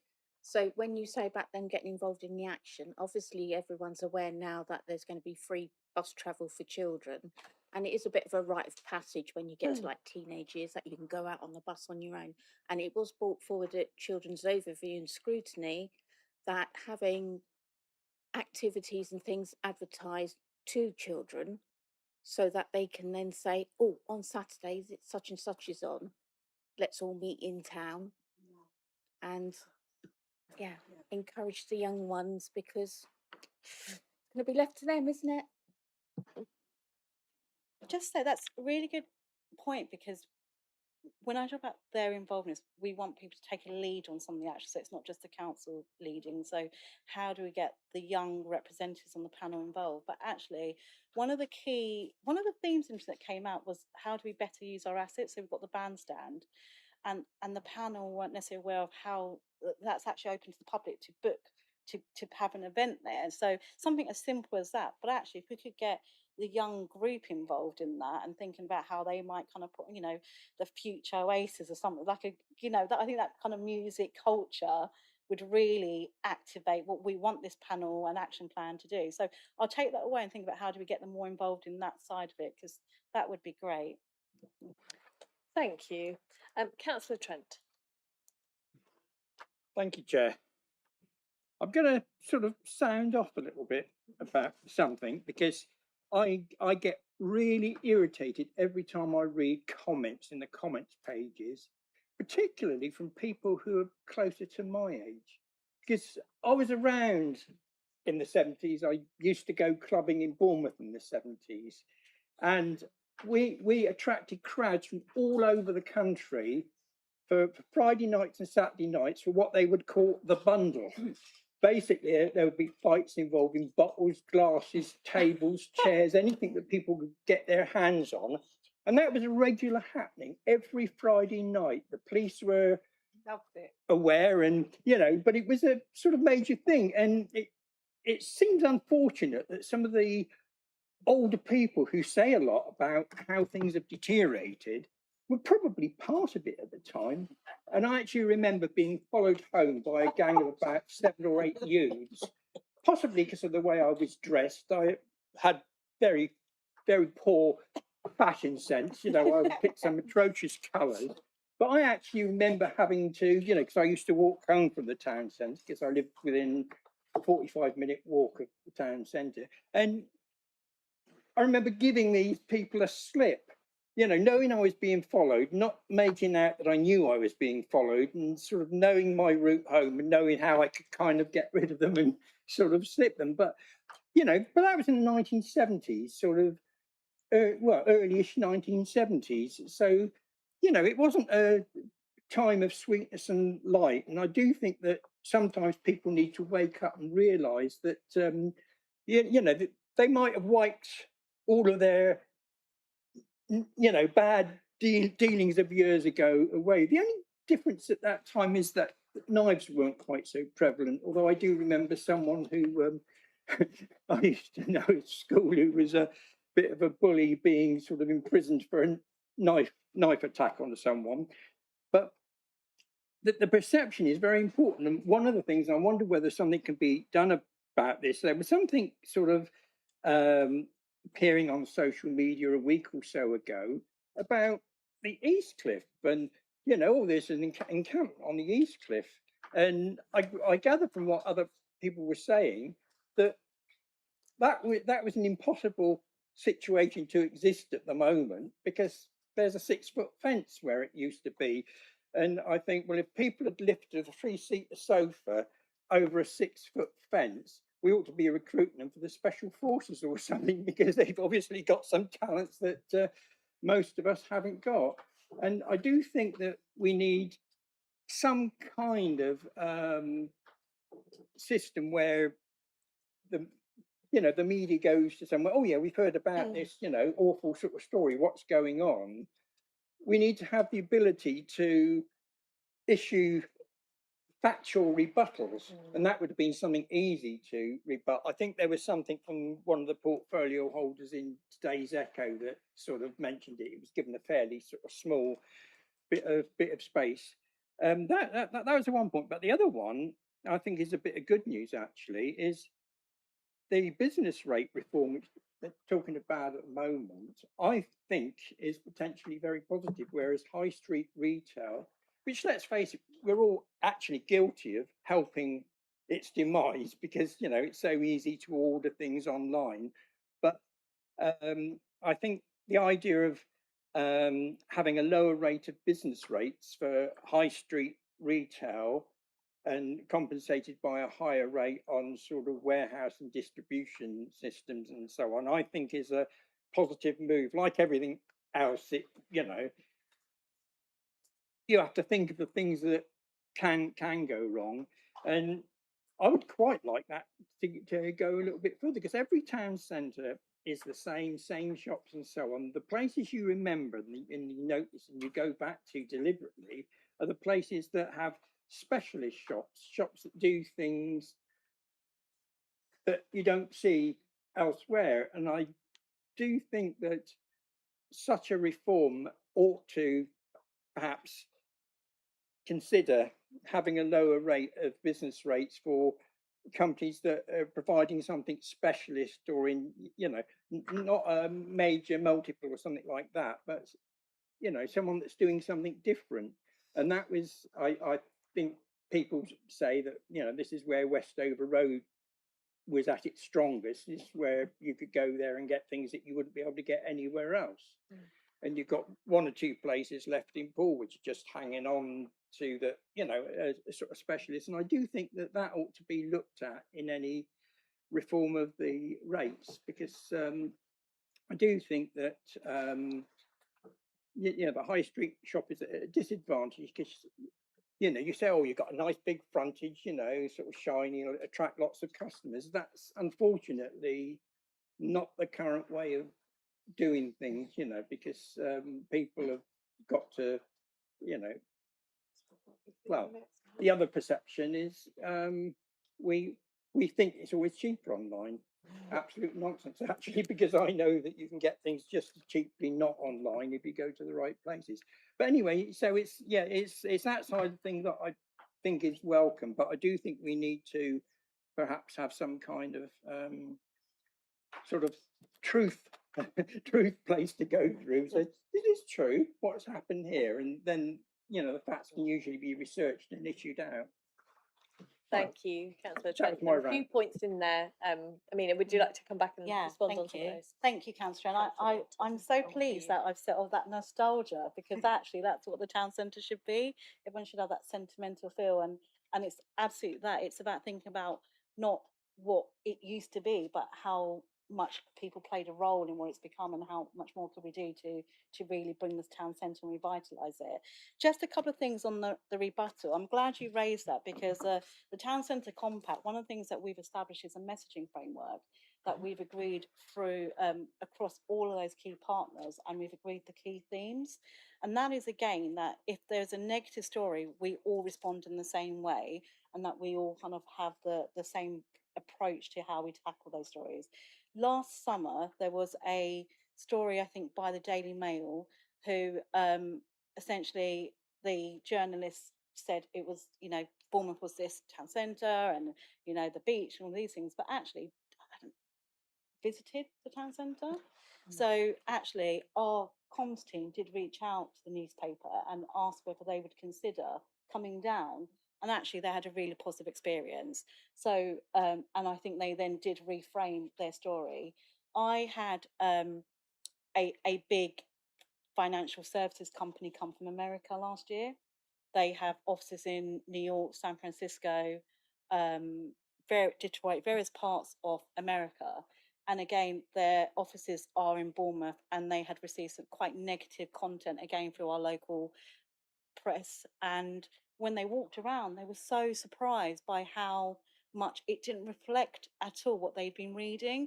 So I would just encourage you all to be like Councillor Trent and think about the place in a positive, because if we don't start with ourselves and talking about the positives, and hopefully you've got some of that from today, I agree with you. And I do think we are starting to do that rebuttal and really reset, particularly where it's not factually correct in terms of information which is out there. Can I just pick up the other thing I think you mentioned in terms of the business rates? And I'm glad you mentioned this because I haven't covered it. And from this financial year, actually, business rates are more improved through some of the changes which have been made. And that benefits Bournemouth in particular because of the sizes of the shops and the retail units. So actually, we're expecting through the Savills research, they've identified that over the next 5 years, we should see more properties being let, and it should be more affordable for people to be in the town centre as a business. The bigger challenge we have sometimes is the rent expectations from landlords, and so we're keen to work with landlords to have a look at, is there a way that we can both manage the rental expectations as well as the business rates? Yeah, can I just have a follow up on that one? Because is there anything that can be sort of thought through, or I don't know whether we could do it ourselves, but it seems to me that if a landlord that owns a commercial premises leaves it empty, I don't think they pay out on it. And I think it actually ought to be a bit of a financial drain, leaving an empty, unlet shop, and they should be incentivized to move it on, get it let, and maybe get something closer to a realistic market price for the rental for that property, rather than just hang on to it because it's in a property portfolio holder and they just seem to, because that seems to be one of the real weaknesses we've got at the moment, is that you can sit on something and do nothing with it, and you don't seem to be penalised for it. So I wonder whether there's anything we can kind of do or push for that would help along those lines. So the high street rental auction goes towards unlocking some of those assets. So you're absolutely right. There are landlords who buy properties and it costs them nothing to keep those properties. They don't have to invest in them. They can deteriorate and they can be a blight, but because they probably bought them outright, for them it probably costs more money to do the properties up and let them. To some extent, the high street rental auction will support us in being able to then go to those landlords, hopefully in a collaborative way initially. If the funding comes through as government has indicated, and that also enables us to work with landlords in terms of how we might bring those properties back into use. I will say sometimes this is endemic of coastal communities, and that's something we see, that there's lots of people buying up properties in and around coastal areas and they just don't do anything with them. But the high street rental auction gives us that ability to start, taking enforcement action if needed. Thank you. I have Councillor Aikenhead, and then I'll come to you, Councillor Walters. Okay. Yes. So Yeah, I just wanted to ask you a little bit more about the high street rental auction scheme, just to understand a little bit more about what you did start to answer my question before I answered it there, but I'm interested in what happens next. So you've got to the bit where you're talking to the people who've got their empty properties. And then I was interested in what powers do you have with the scheme if it doesn't happen, and also I just wondered about the funding. You were talking about if you get funding, it could be used to bring the properties into use, but I'm a little bit concerned that maybe landlords that are not doing anything with their properties shouldn't be rewarded with funding to be able to bring their property up, because then that other landlords might decide they want to do the same. And that if we're going to put funding into bringing the properties into the use, they really ought to be our properties rather than private landlords' properties, because otherwise the money, taxpayers' money, is just going out there and being used. So I just wondered how does that work? What are those next stages, and how does it work? My slide is just shut, so I'm trying to bring it back. I did have a program on there, but essentially, Oh, you need your microphone on, Amina. thank you.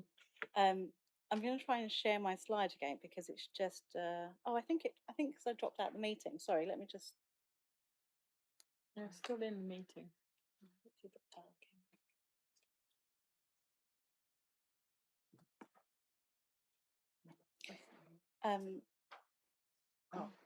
Chance to.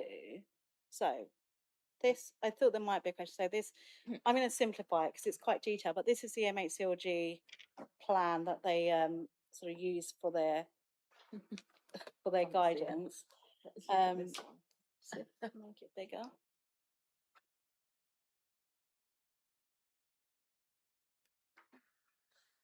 There might be something. You're at the end of the slide. Yeah, it's not. Okay. So, so the process is that once we've got a designation, we can then serve an initial notice to the vacant property. So there's a criteria which needs to be met. We've identified sort of 28, now 22 properties. We then serve an initial notice, which essentially is an information gathering. So it's not any enforcement action. It's essentially saying that we'd like to have a conversation, and then that we might be, taking action. In that period, then there is an opportunity for the landlord to come to us and have a conversation about the process. And then if we want to, we can then take formal legal action to start the auction process. I think it's fair to say that takes time and that requires quite a lot of cost from the council side to get to that stage. So rather than to go through that enforcement process and to go to the auction, what we're proposing is that we have those conversations initially, and that's what has then resulted in some positive conversations with particular landlords who have got clusters of units and have identified ways we could get involved. Now, I think it's an absolutely fair challenge in terms of the funding side of it, because we don't want to subsidise any private businesses. That being said, we have been funding through the Towns Fund trader grants and renovation grants for shop fronts. And actually, they've been really successful. And there is, that grant is helping to activate. We're not paying for the whole thing. It's a seed funding. It has transformed that part of Boscombe. So I absolutely agree with you, Councillor Aitken. There's some challenges in terms of finding the right landlord to work with you and work with us on that. But equally, without some incentive, this is only a stick, and the stick is only as good as the funding that is available through the party who owns a property or us as the council funding it. And at this point in time, we haven't allocated any funding to invest ourselves. The other opportunity is, auction, sale, someone else, enters into that property. So, and I think that would be the case by case approach we need to take. And certainly in the approach that we've taken in Boscombe, it's been very much about working with landlords who we can see are committed to staying in the town centre, aren't going to get a brand new shop and then sell it and get someone else in there. So that will be the control that we'll have in place. Okay. Thank you very much. Councillor Walters. Thank you. I think my favourite part of that whole thing was the mentioning of so many of these buildings being used for residential. I think that the single strongest thing that we can do for our local area would be to turn a lot of these old retail spaces, especially on the high streets above the shops where nothing's going on, into flats. The more people we have living there, the more people we can get utilizing those spaces is fantastic. The more people we can get utilizing those spaces, the impact on antisocial behavior will be astounding, because the more people you can get in a space, the less likely it is that crime is going to take place around there, because people don't want to commit crimes when there's 1,000 people watching what they're doing. So I think that's fantastic. The first question I've got is with regard to a lot of the projects and small scale things that you've got planned. Obviously, you mentioned the £72,000 that have been invested into it. Have you engaged with the Bournemouth Town Council at all on this? Because they've got £500,000 that they can spend this year. I don't think any of that's assigned right now. They've got £1.5 million they can spend next year. I don't think any of that's been assigned. These are all things that they could do in a heartbeat. Capital expenditure without any commitment for further costs going forwards. They could shove £1 million every single year into our town centre if they wanted to. So it's entirely a choice if they don't. I'm sure that there are many people who were councillors on that council who you could bring fully funded proposals and just ask them to take it to that full council meeting, and at least that way it's getting an option to be spent. So yeah, have you engaged with them as of yet? And then the second question I've got is, one thing I'd love to see is, I used to live in Croydon, and one thing that was amazing about Croydon was Box Park. And I did a university study on the Box Park in Shoreditch, and it was incredible. And I'd love to see something like that in Bournemouth. I know that we've got the shopping centre that's halfway up Bournemouth High Street that never seems to be doing much.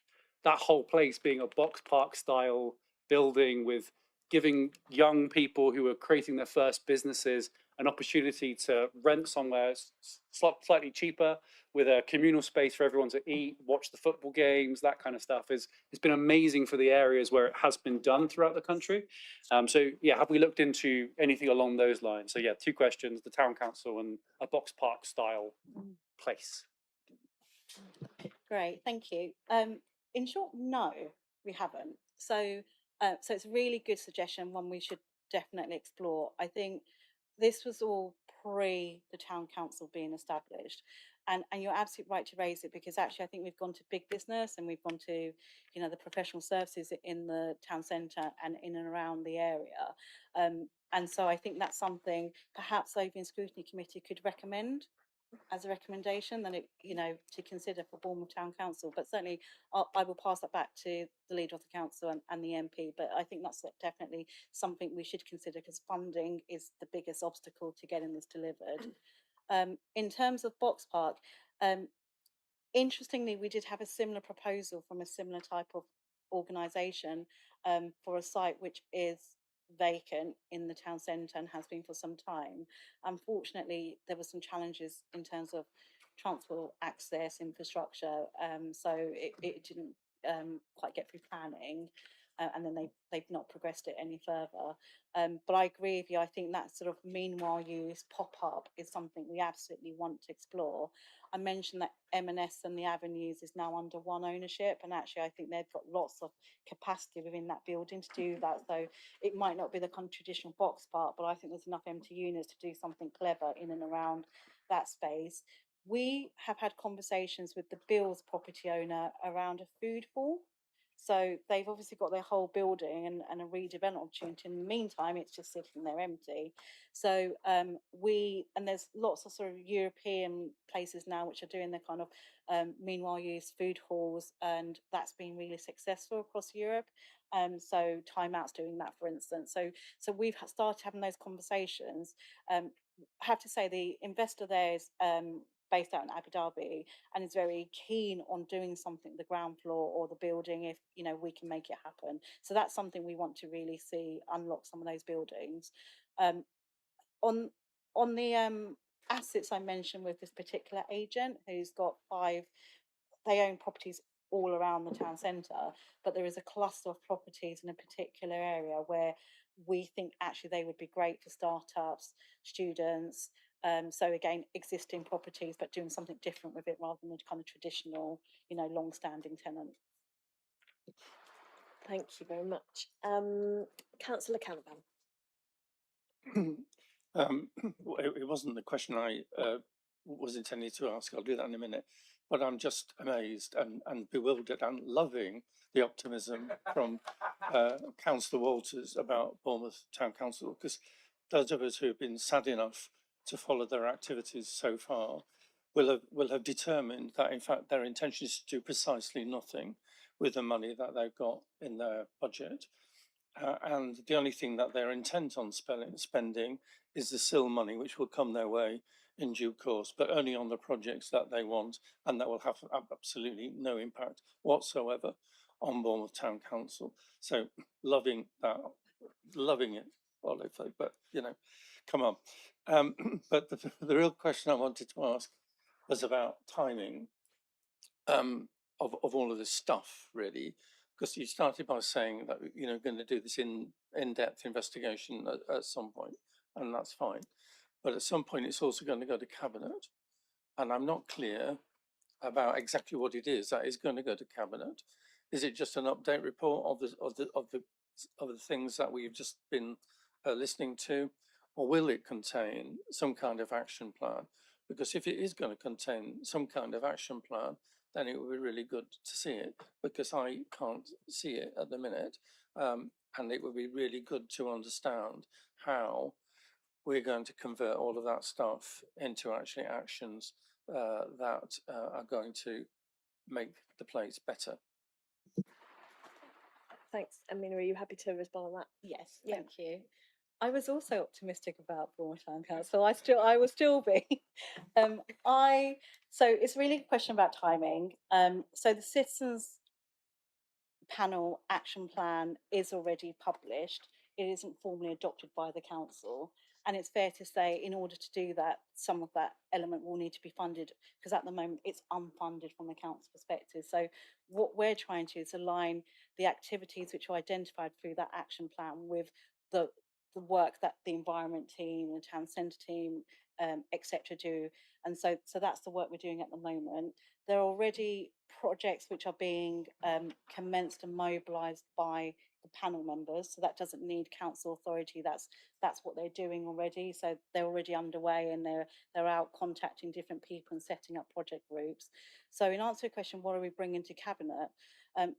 The leader of council was very keen to have an overall update on the town centre, because I think it's been a while since we've sort of done that, and that's the whole of the conurbation, not just Bournemouth. And then I think that will again highlight the different initiatives which are underway. We're also looking at a play strategy, and it picks up your point, which is I think there are these different work streams happening, not just in my area, but also, safety, ASB, and the different parts of the council. So the play strategy is intended to bring together the different ways that the council is currently already investing and delivering within the plays, but also what does a future look like? And that's both a 5-year plan and a kind of longer term vision. So that will be coming to cabinet, and that will talk about the place as the high street, and then what are our interventions that we need to focus on. We're calling it guiding principles because we don't want to deliver another strategy, because residents have spoken to us and said there's lots of strategies. This is about what are we doing and how do we kind of do more. I mean, that's really helpful, thank you. But it comes back to when, as a board, we're going to look at this again. Obviously we've talked about dates and all of that, but I think it would be tricky if we're in a situation where when we come to look at it in depth, we're already facing a decision that's been made by cabinet. Sure, I hear what you're saying, Councillor Canavan. Just to be clear, this is one of the pieces of proactive scrutiny that we put onto our work plan. So we're not working to a cabinet decision at the moment. But you're right, one might come up. I don't. There's nothing on the forward plan at the moment that I'm aware of. But we will keep a close eye on that. And I'm very keen that we do have our planned in-depth inquiry session as soon as possible. Officers are working really hard on trying to make that happen. We just need, it would be, I think, because Jessica Toll has been so spearheaded this, from my point of view, I think it would be really helpful to have her here. So that is inevitably she's an MP, she's very busy. Getting some time in her diary is proving a little bit tricky. But we are working on it, and we will try and make that happen sooner rather than later, so we don't end up running out of time to provide useful overview and scrutiny on what's going on with the town centre work. Amina, yeah. Thank you, Chair. Can I just add as well, I think that the key lines of inquiry are important to look at as an ongoing initiative. I don't think it's about the cabinet report per se. This is about actually what are we doing, how might open scrutiny influence some of the areas that we've talked about today, but also broader. But yes, I just want to reiterate that the cabinet report is that kind of wider place piece. The inquiry is a slightly separate yeah, and that's our proactive scrutiny approach that we're wanting to take. So yeah. Councillor Walters. I've got a question and then a proposal, if that's okay. I don't know if there's more debate that needs to happen, but I'll put the question and then I'll come back to I have another hand proposal. raised. That's So fine, yeah, absolutely. yeah. One of the questions is part of these plans, is there any suggestions for greening spaces of the high street as well, such as tree planting, planting anything basically to provide shade and comfort for those who wander around the areas during especially times like this where it's really hot?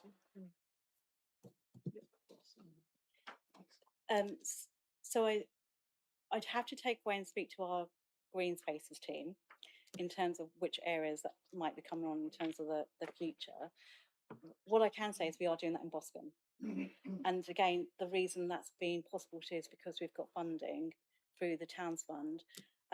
Now, one of the challenges I'd highlight is that the way to make green planting schemes sustainable is to have them tree pitted, and that becomes very difficult in terms of the conurbation because of the sewers in and around our town centres, and they're very old sewers, and that makes it very difficult to plant into the ground.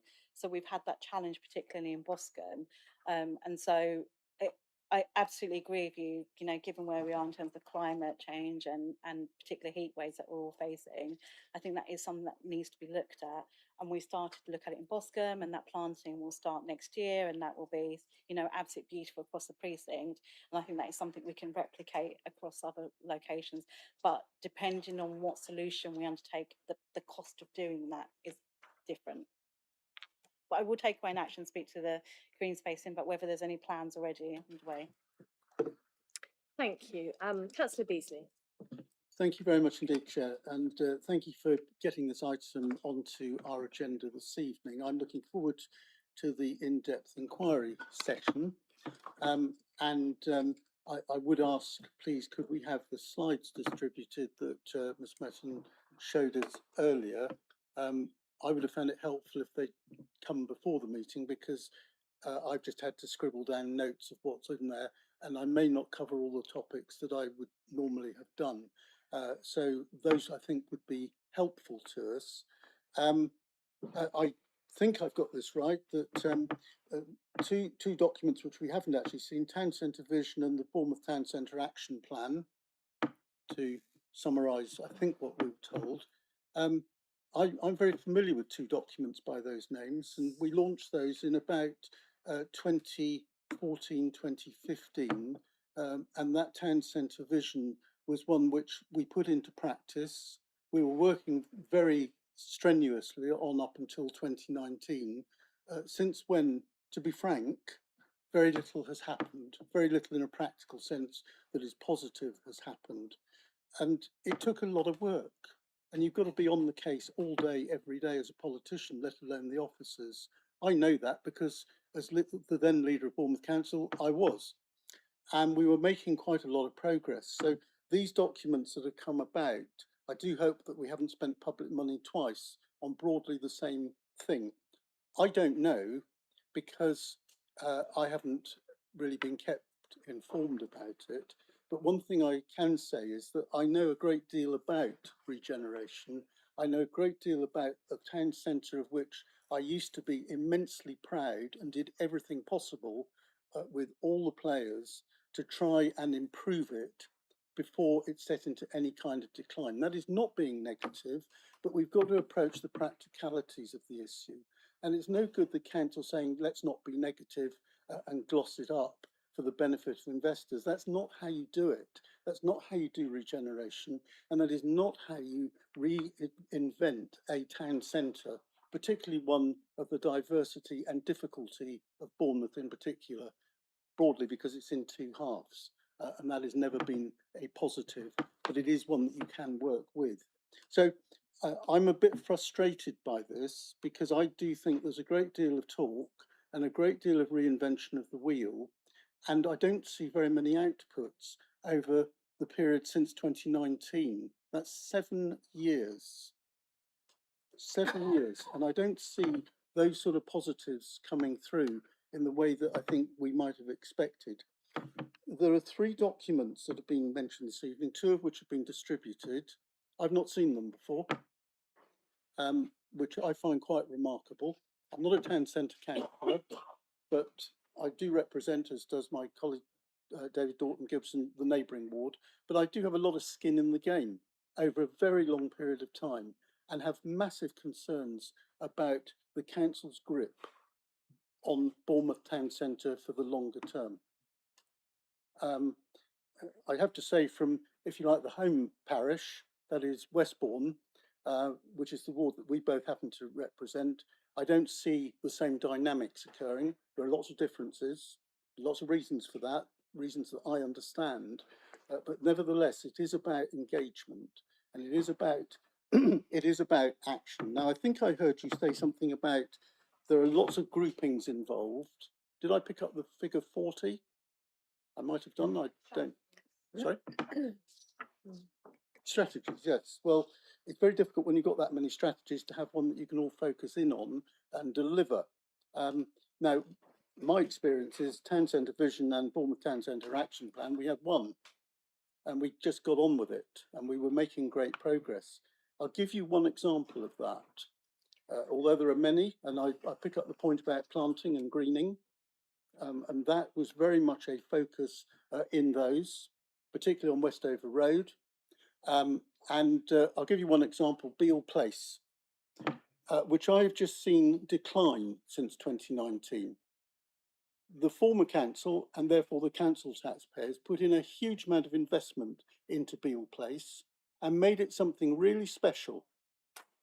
I'd charge anybody in this room to go and look at it this evening and tell me how special they think it is now. And I see it regularly declining. And it's declining because nobody cares. Nobody does anything. You talk about planting, great opportunities there, but you know, there's nothing happening.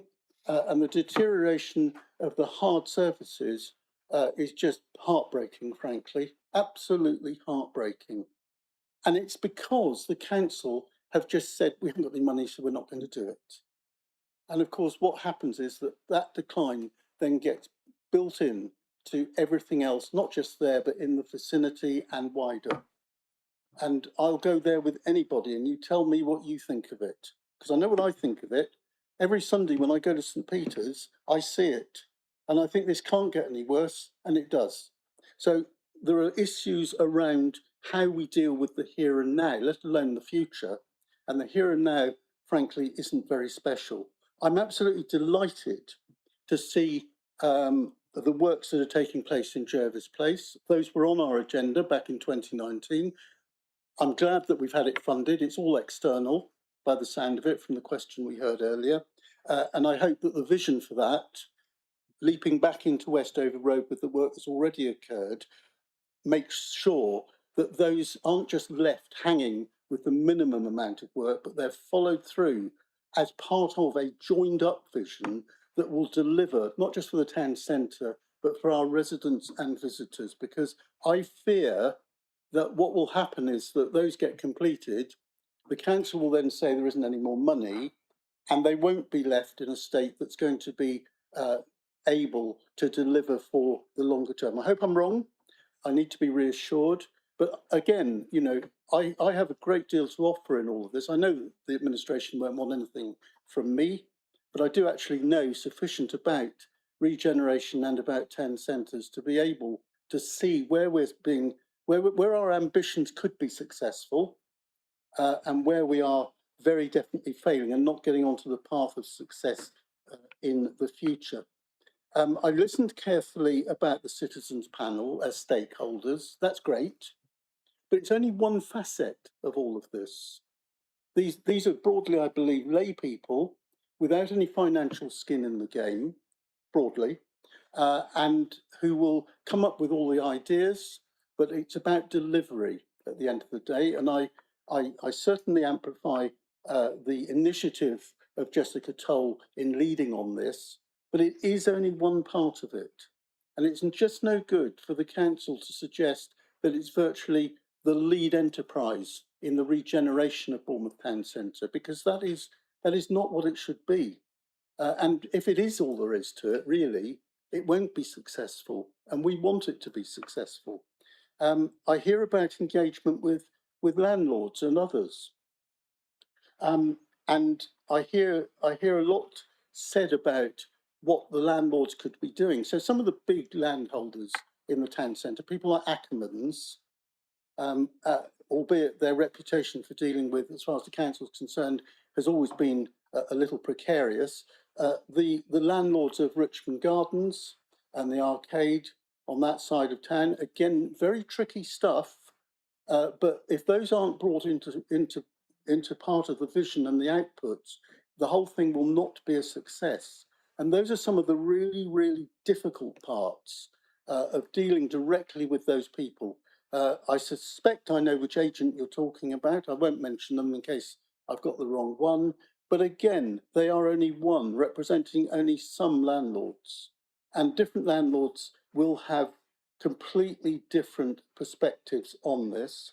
We heard earlier, Chairman, about the issue of landlords and empty properties and voids. What we didn't hear very much about was actually why landlords behave like that. And most landlords will behave like that because of banking covenants. There's no way around that.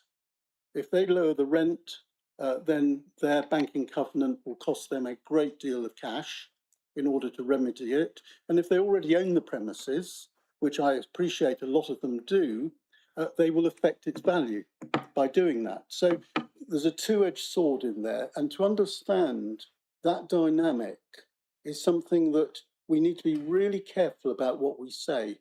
And I heard comments earlier on which frankly don't stack up. So the issue of covenants, Chairman, is all about making sure that we understand that and we find ways of addressing that without actually the landlords deciding to do nothing, because actually that will be quite often the choice, because that's the advice that they will be given. I'm not quite sure of the relationship currently with the town centre bid. I would have thought that was absolutely fundamental, and I do see that Paul Kinvig signed off one of those documents, so I assume that that is still the case. But there are lots of other stakeholders who I don't see mentioned in a very quick reading of those documents. I haven't had time to read them thoroughly because they were being passed around the room just a moment ago. But I didn't hear very much about the engagement, direct engagement with developers, and there are lots of developers in that town centre and elsewhere who are fundamental to this. I heard a little bit about it, but not the kind of things I think we need to hear about regeneration of our town centre. And that does include some of the big department stores, such as Beale's, such as House of Fraser. And I'm aware of all the plans and I'm aware of the consents. But what I'm not aware of, from what I've heard this evening, is exactly where we are in that in terms of progressing them. The comments made earlier by Councillor Walters about using the accommodation off the ground floor above, exactly what we were doing back in 2019. And I've said it before in meetings and I'll say it again now. Unless we get a grip on that by the council taking the lead, it will not happen. It just simply will not happen, even through permitted development. And so, Chairman, it's important that the council not only acknowledges its role, but does the practical things that are necessary. Because we can talk for as long as we want about this, but the practicalities are what matters. And it doesn't matter how much we talk or how many reports we write. What I would like to see is action. And practical action is hard slog. And it means bringing all of these people around the table at the same time with the resources to deliver. And that's the bit, I'm afraid, Chair, that I've not seen in this presentation this evening. So that's what I'd like to see. I'd like to see the slides. I'd like to see the 3 documents, and I would like to be receiving them. I'm sure the other members of this committee would. And what I'd like to understand for when we get to our in-depth inquiry session, Chair, is what actually is going to happen next. Not what's planned, not what we're talking about, but what action, practical action and delivery is going to occur or is already happening. Thank you, Chair. Thank you, Councillor Beasley, and that's a lot of really helpful sort of steer and a lot of interesting points that you've raised. There was a lot in that. Amina, would you like to respond on any particular issues that were raised? Thank you, and thank you, Councillor Beasley, for your observations. You're absolutely right. I haven't covered anything of that detail. That is for the next stage of the report, and I think it is important, given the role that Jessica Toll and the leader of Play, that they are part of that conversation. I just want to start with the 3 documents, so I'm really clear which 3 documents. There is no town centre action plan that we're developing. The citizens panel action plan is the current action plan which has been developed with residents. We are then looking at a play strategy which will take into consideration the different town centres, the characteristics, how we're working the town centre, and practical steps. I think it's really important, just when we talk about vision, so there's been, I mentioned earlier, there are different strategies. There are around 40 strategies with different visions. A vision is only as good as the outcome, and actually the strategies, and I think we're aligned on this, you need a vision, a strategy, and then you need the tactics. And actually what I've attempted to do today is talk about some of the tactics that we are doing and taking forward. But there are some constraints in how and what we can do around that. You described the achievements, or as I call it, achievements which have been made since. So again, that's something we can feed back through the next stage, because actually there have been some changes and good interventions since certainly 2023 is kind of the period that I've looked at. So I think that will come forward, and have to share that outside of it. But I just want to be clear on the 3 documents. So the Believe in Bournemouth is a bid document. So that's the town centre bid has produced that. The Citizens Panel Action Plan, we've circulated, but we can make sure we circulate that again. Can you just remind me what the 3rd one? So, Chair, Believing in Bournemouth, I need to drop Paul Kinvig a line to ask him for it. No, I wanted a hard copy actually, because I can take it to meetings and I can actually talk to it then. So that's what I'd like. The second one was the Retail Market Fundamentals, which I think it's got Savills badge on it. I don't know whether that's because it's their document or why. So that was the second one. The third one is a BCP document, which is the Coastal Region Built for Growth. And that's got the name of an economic development officer on it, which is how I know it's a Bournemouth BCP document. But whatever the Citizens Panel document is, I haven't got a mention of because I haven't seen it. Okay, that's right. So I think it's 4 documents, and I'll circulate those to you. The Savills document is a research that was jointly commissioned by 4 stakeholders: BH Live, Bobby's, the BIC, the university, and ourselves. And that's the data that sits alongside the Believe in Bournemouth narrative document. So I've got electronic copies of those. I don't think we will have a printout Savills document because we don't tend to, but I can circulate those. And then you've got the coastal one, so I'll circulate those 4 documents. So thank you. Just very quickly then, sorry, on so actually, I think Mr. Ackerman has been working really well with us, and he is actually one of the people who owns quite a number of properties in the location. What's been really helpful is his own perspective in terms of why and what has created the decline in the town centre. I'm sure you will be familiar with, how out of town shopping areas impact on high streets, and so we are working with him in a positive partnership way. And I think that comes back to how might we unlock some of those more hard to let properties in the difficult locations. So Richmond Gardens, again, working with the property owners there. I think what you've illustrated, and I'll make sure the report picks up, is actually we are taking those practical steps to analyse and contact each of the property owners in terms of the retail units. What are the challenges that they're facing and why aren't those units coming forward? As an example, there's one property in Old Christchurch Road. The landlord acquired the property in 2018. They had funding from a bank. Then the pandemic happened and the funding was withdrawn. They've now got a new funder. I met their bank and them with their new plans. They are looking to progress that through planning. And picking up Councillor Trent's point, they went fully online as a business and now looking to take a retail presence in the high street. The challenge there will be going through planning, heritage, and making sure that all of that is sympathetic.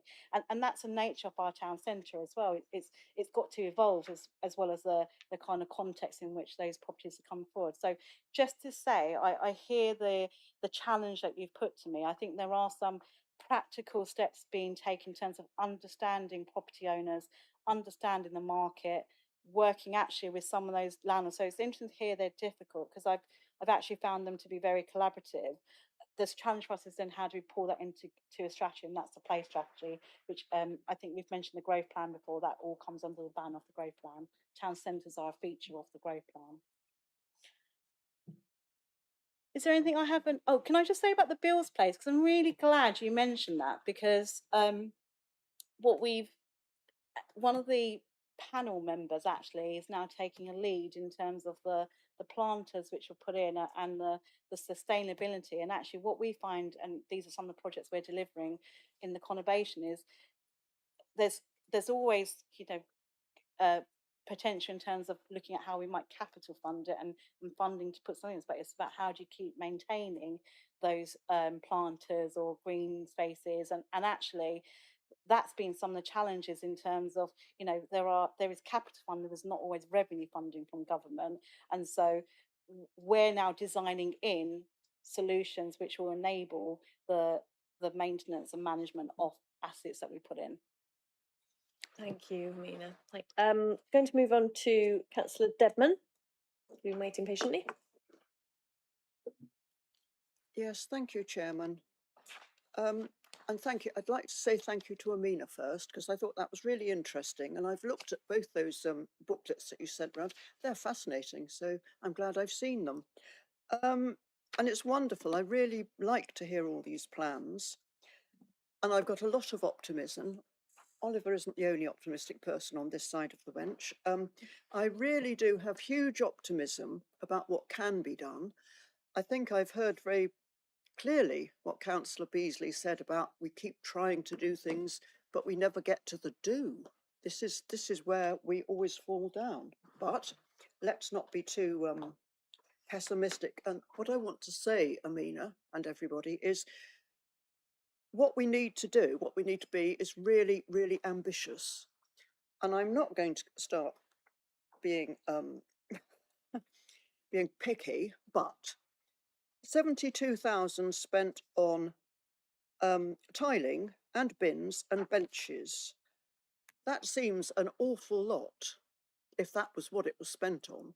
But the trouble is, and you've just said, the on cost is keeping up the tiling, the bins, the benches, cleaning it, and all of that, the on cost, that's one of the problems that I think we always have. I'm not saying that I'm pessimistic. I think we will do it if you've got the wherewithal to keep that up.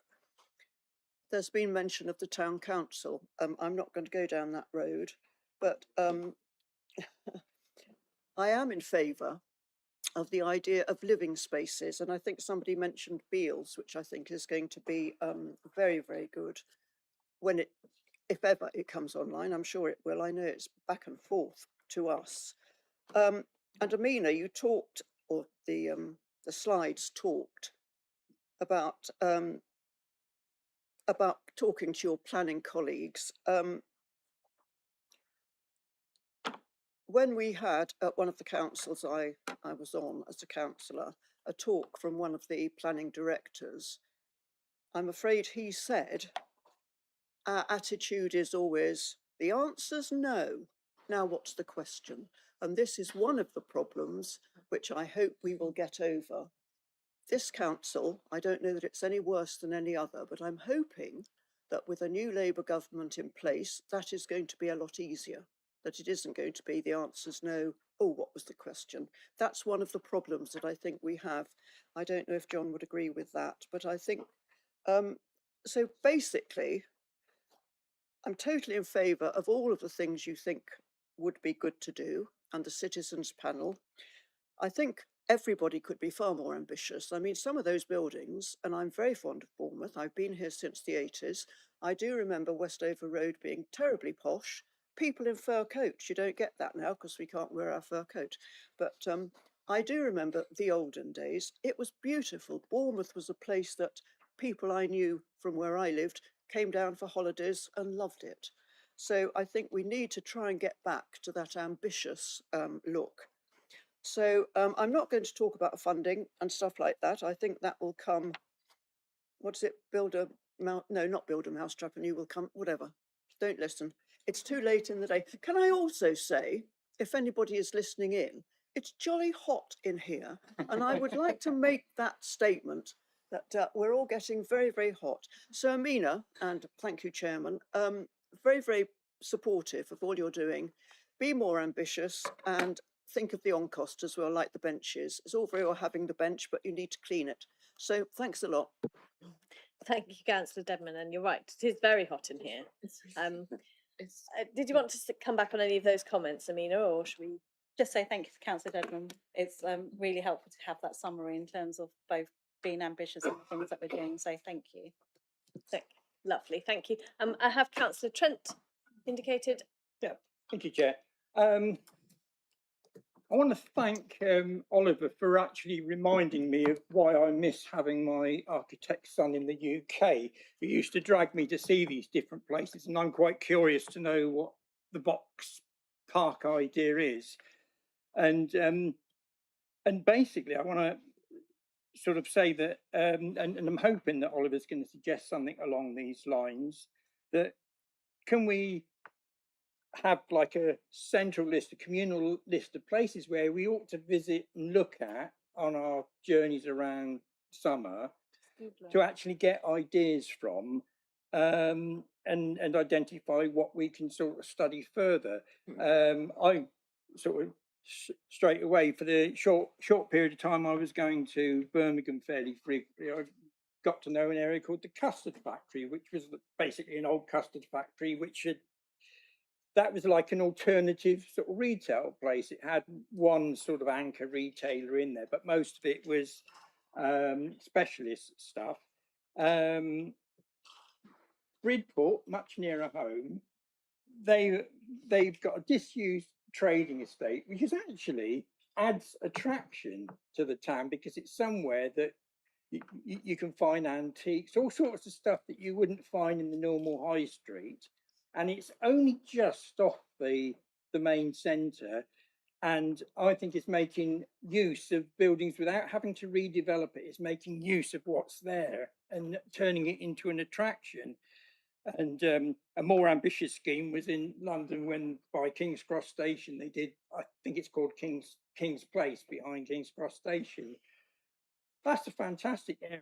Obviously a lot more expensive to develop it, but it was an old gasworks. But I think if we know these are the places we ought to look out for and sort of visit and try to find out a little bit more, I should be over the next few months, I should be visiting Bristol and Coventry. It would be nice to know, oh, there's a place to sort of look at there, you know, reasonably handy to where I am. And, you know, so I'm hoping that there's going to be a sort of a positive thing on let's find out what works elsewhere, and let's kind of give ourselves a sort of list of things to think about and study and say, well, is there any of that applies in the centre of Bournemouth that would help sort of lift Bournemouth up and make it more interesting in utilising, in some cases, what we've already got and sort of modifying it for a new purpose. Thank you, Councillor Trent. And again, Amina, did you want to make any response on any of that? Or I think shall that's a great idea. I, I always say I'm from Ramsgate. I grew up in Ramsgate. It's another coast community. Margate Ramsgate has had a similar renewal, and it's had its challenges. I think with all of these things, and I completely echo.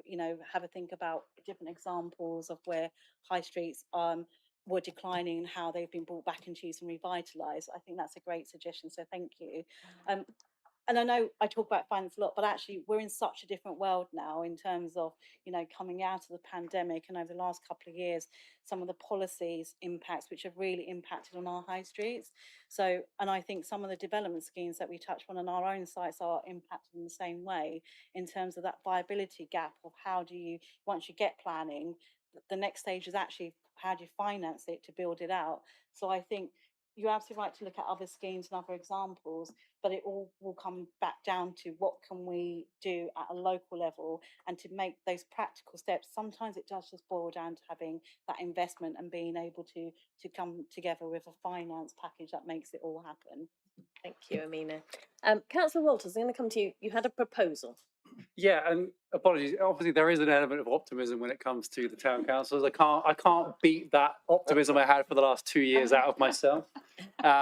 So I appreciate that you've said they don't want to do anything. I get it, but why don't we make them say that? Why don't we put forward to them these fully costed proposals with the ROI and the benefits that we think we'll see to the town centre, to these town councils, so that they can say, no, we don't want to improve the town centre. We'd rather sit on the sidelines and spout about how the town centre is failing and do nothing about it. If they want to sit on their massive pile of cash in their Smaughian-esque methods, then they can. But ultimately, I think the proposal we should put forward is that officers work with the citizen panel to put forwards fully costed proposals and motions to Bournemouth Town Centre councillors, email all of them, and just say, look, if you want to bring this to your town council, here is your proposal. They can choose to do it. I'm 100% sure I know several that would happily do that and sit in the room and watch as they say no, but we might as well give it to them. So my proposal is that we officers work with the panel for a, sorry, Boris Johnson, oven-ready proposal to put forwards that they can vote on for or against, but at least try and force them into the game rather than let them sit on the sidelines. I think one of them is wanting to vote for gold. So the recommendation is to officers to work with the citizens panel on working up a costed proposal to then take on to Bournemouth Town Council, I believe. I think it would be several proposals because if you put it all into one lump sum, they'll probably vote it down. Yeah. Proposals, plural, whichever ones are ready, we can get to a ready state in a reasonable time frame. They can get to that. That seems fairly clear. Is everyone clear on that recommendation from us in terms of? Patrick's happy to second it. I'm just checking everyone's clear on what it is. Yes. So we're happy to vote on whether we would want to put that forward as a recommendation from the board. Are all those in favour? 1, 2, 3, 4, 5, 6, 7, 8, 9, 10. Yep, anonymous. That's unanimous. Anonymous. Yeah, not anonymous. Unanimous. Okay. Thank you very much for that, Councillor Walters. And I think, given the time it has been a longer meeting than I perhaps expected. Given the heat, I think I will draw our discussion on this to a close at this point. Just to reiterate, as I said at the beginning, that this was a progress update, partial exploration of the town centre stuff. It wasn't meant to cover everything.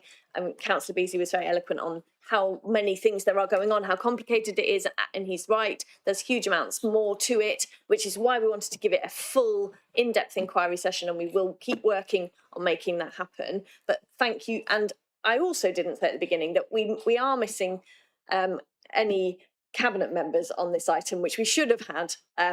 A couple, but they're all poorly. So that's why Amina's had to step in and valiantly fight on her own, which she's done a brilliant job. Thank you for doing that, Amina. We really appreciate it. I think we will try and plough on and just get the last of the agenda finished off. So we'll move on to Councillor Dedman. I'm sorry. Yeah, please go home. It is very hot. I will try and be quick. We have one item left, which is item 10, which is our work plan. There is a request from a member of the public, which it should have a copy of that in your papers, to add an item to our work plan on seafront operations. I just want to see what people think of that. Does anyone have any comments or any questions about that proposal that they want to raise? Councillor Canavan. I would like to propose that we do put it on the work plan, because I think that's the next step, isn't it? And then if you think we need to do some more Chloe type work, then we can do that. The first step is to agree whether or not it goes onto the work plan. After that, we would need to do the key lines of inquiry and follow through that process. Councillor Beasley. Thank you very much, Chair. Well, I'd definitely like to see it on the work programme. I recently did a tour of the seafront that was in Westbourne and Westcliff Ward with Mr. Rogers. And so he's explained some of the background, which wasn't known by many, wasn't known by me, but I have serious concerns about the commerciality of some of the council's operations. I really have. And Mr. Redmond's kept me in the loop, but he's kept other people in the loop. But the premises he's talking about are only one of a number about which I do not believe that the council is either running them as commercially as it should, or has the accountability in terms of comparables to previous years and to budget that it necessarily should have.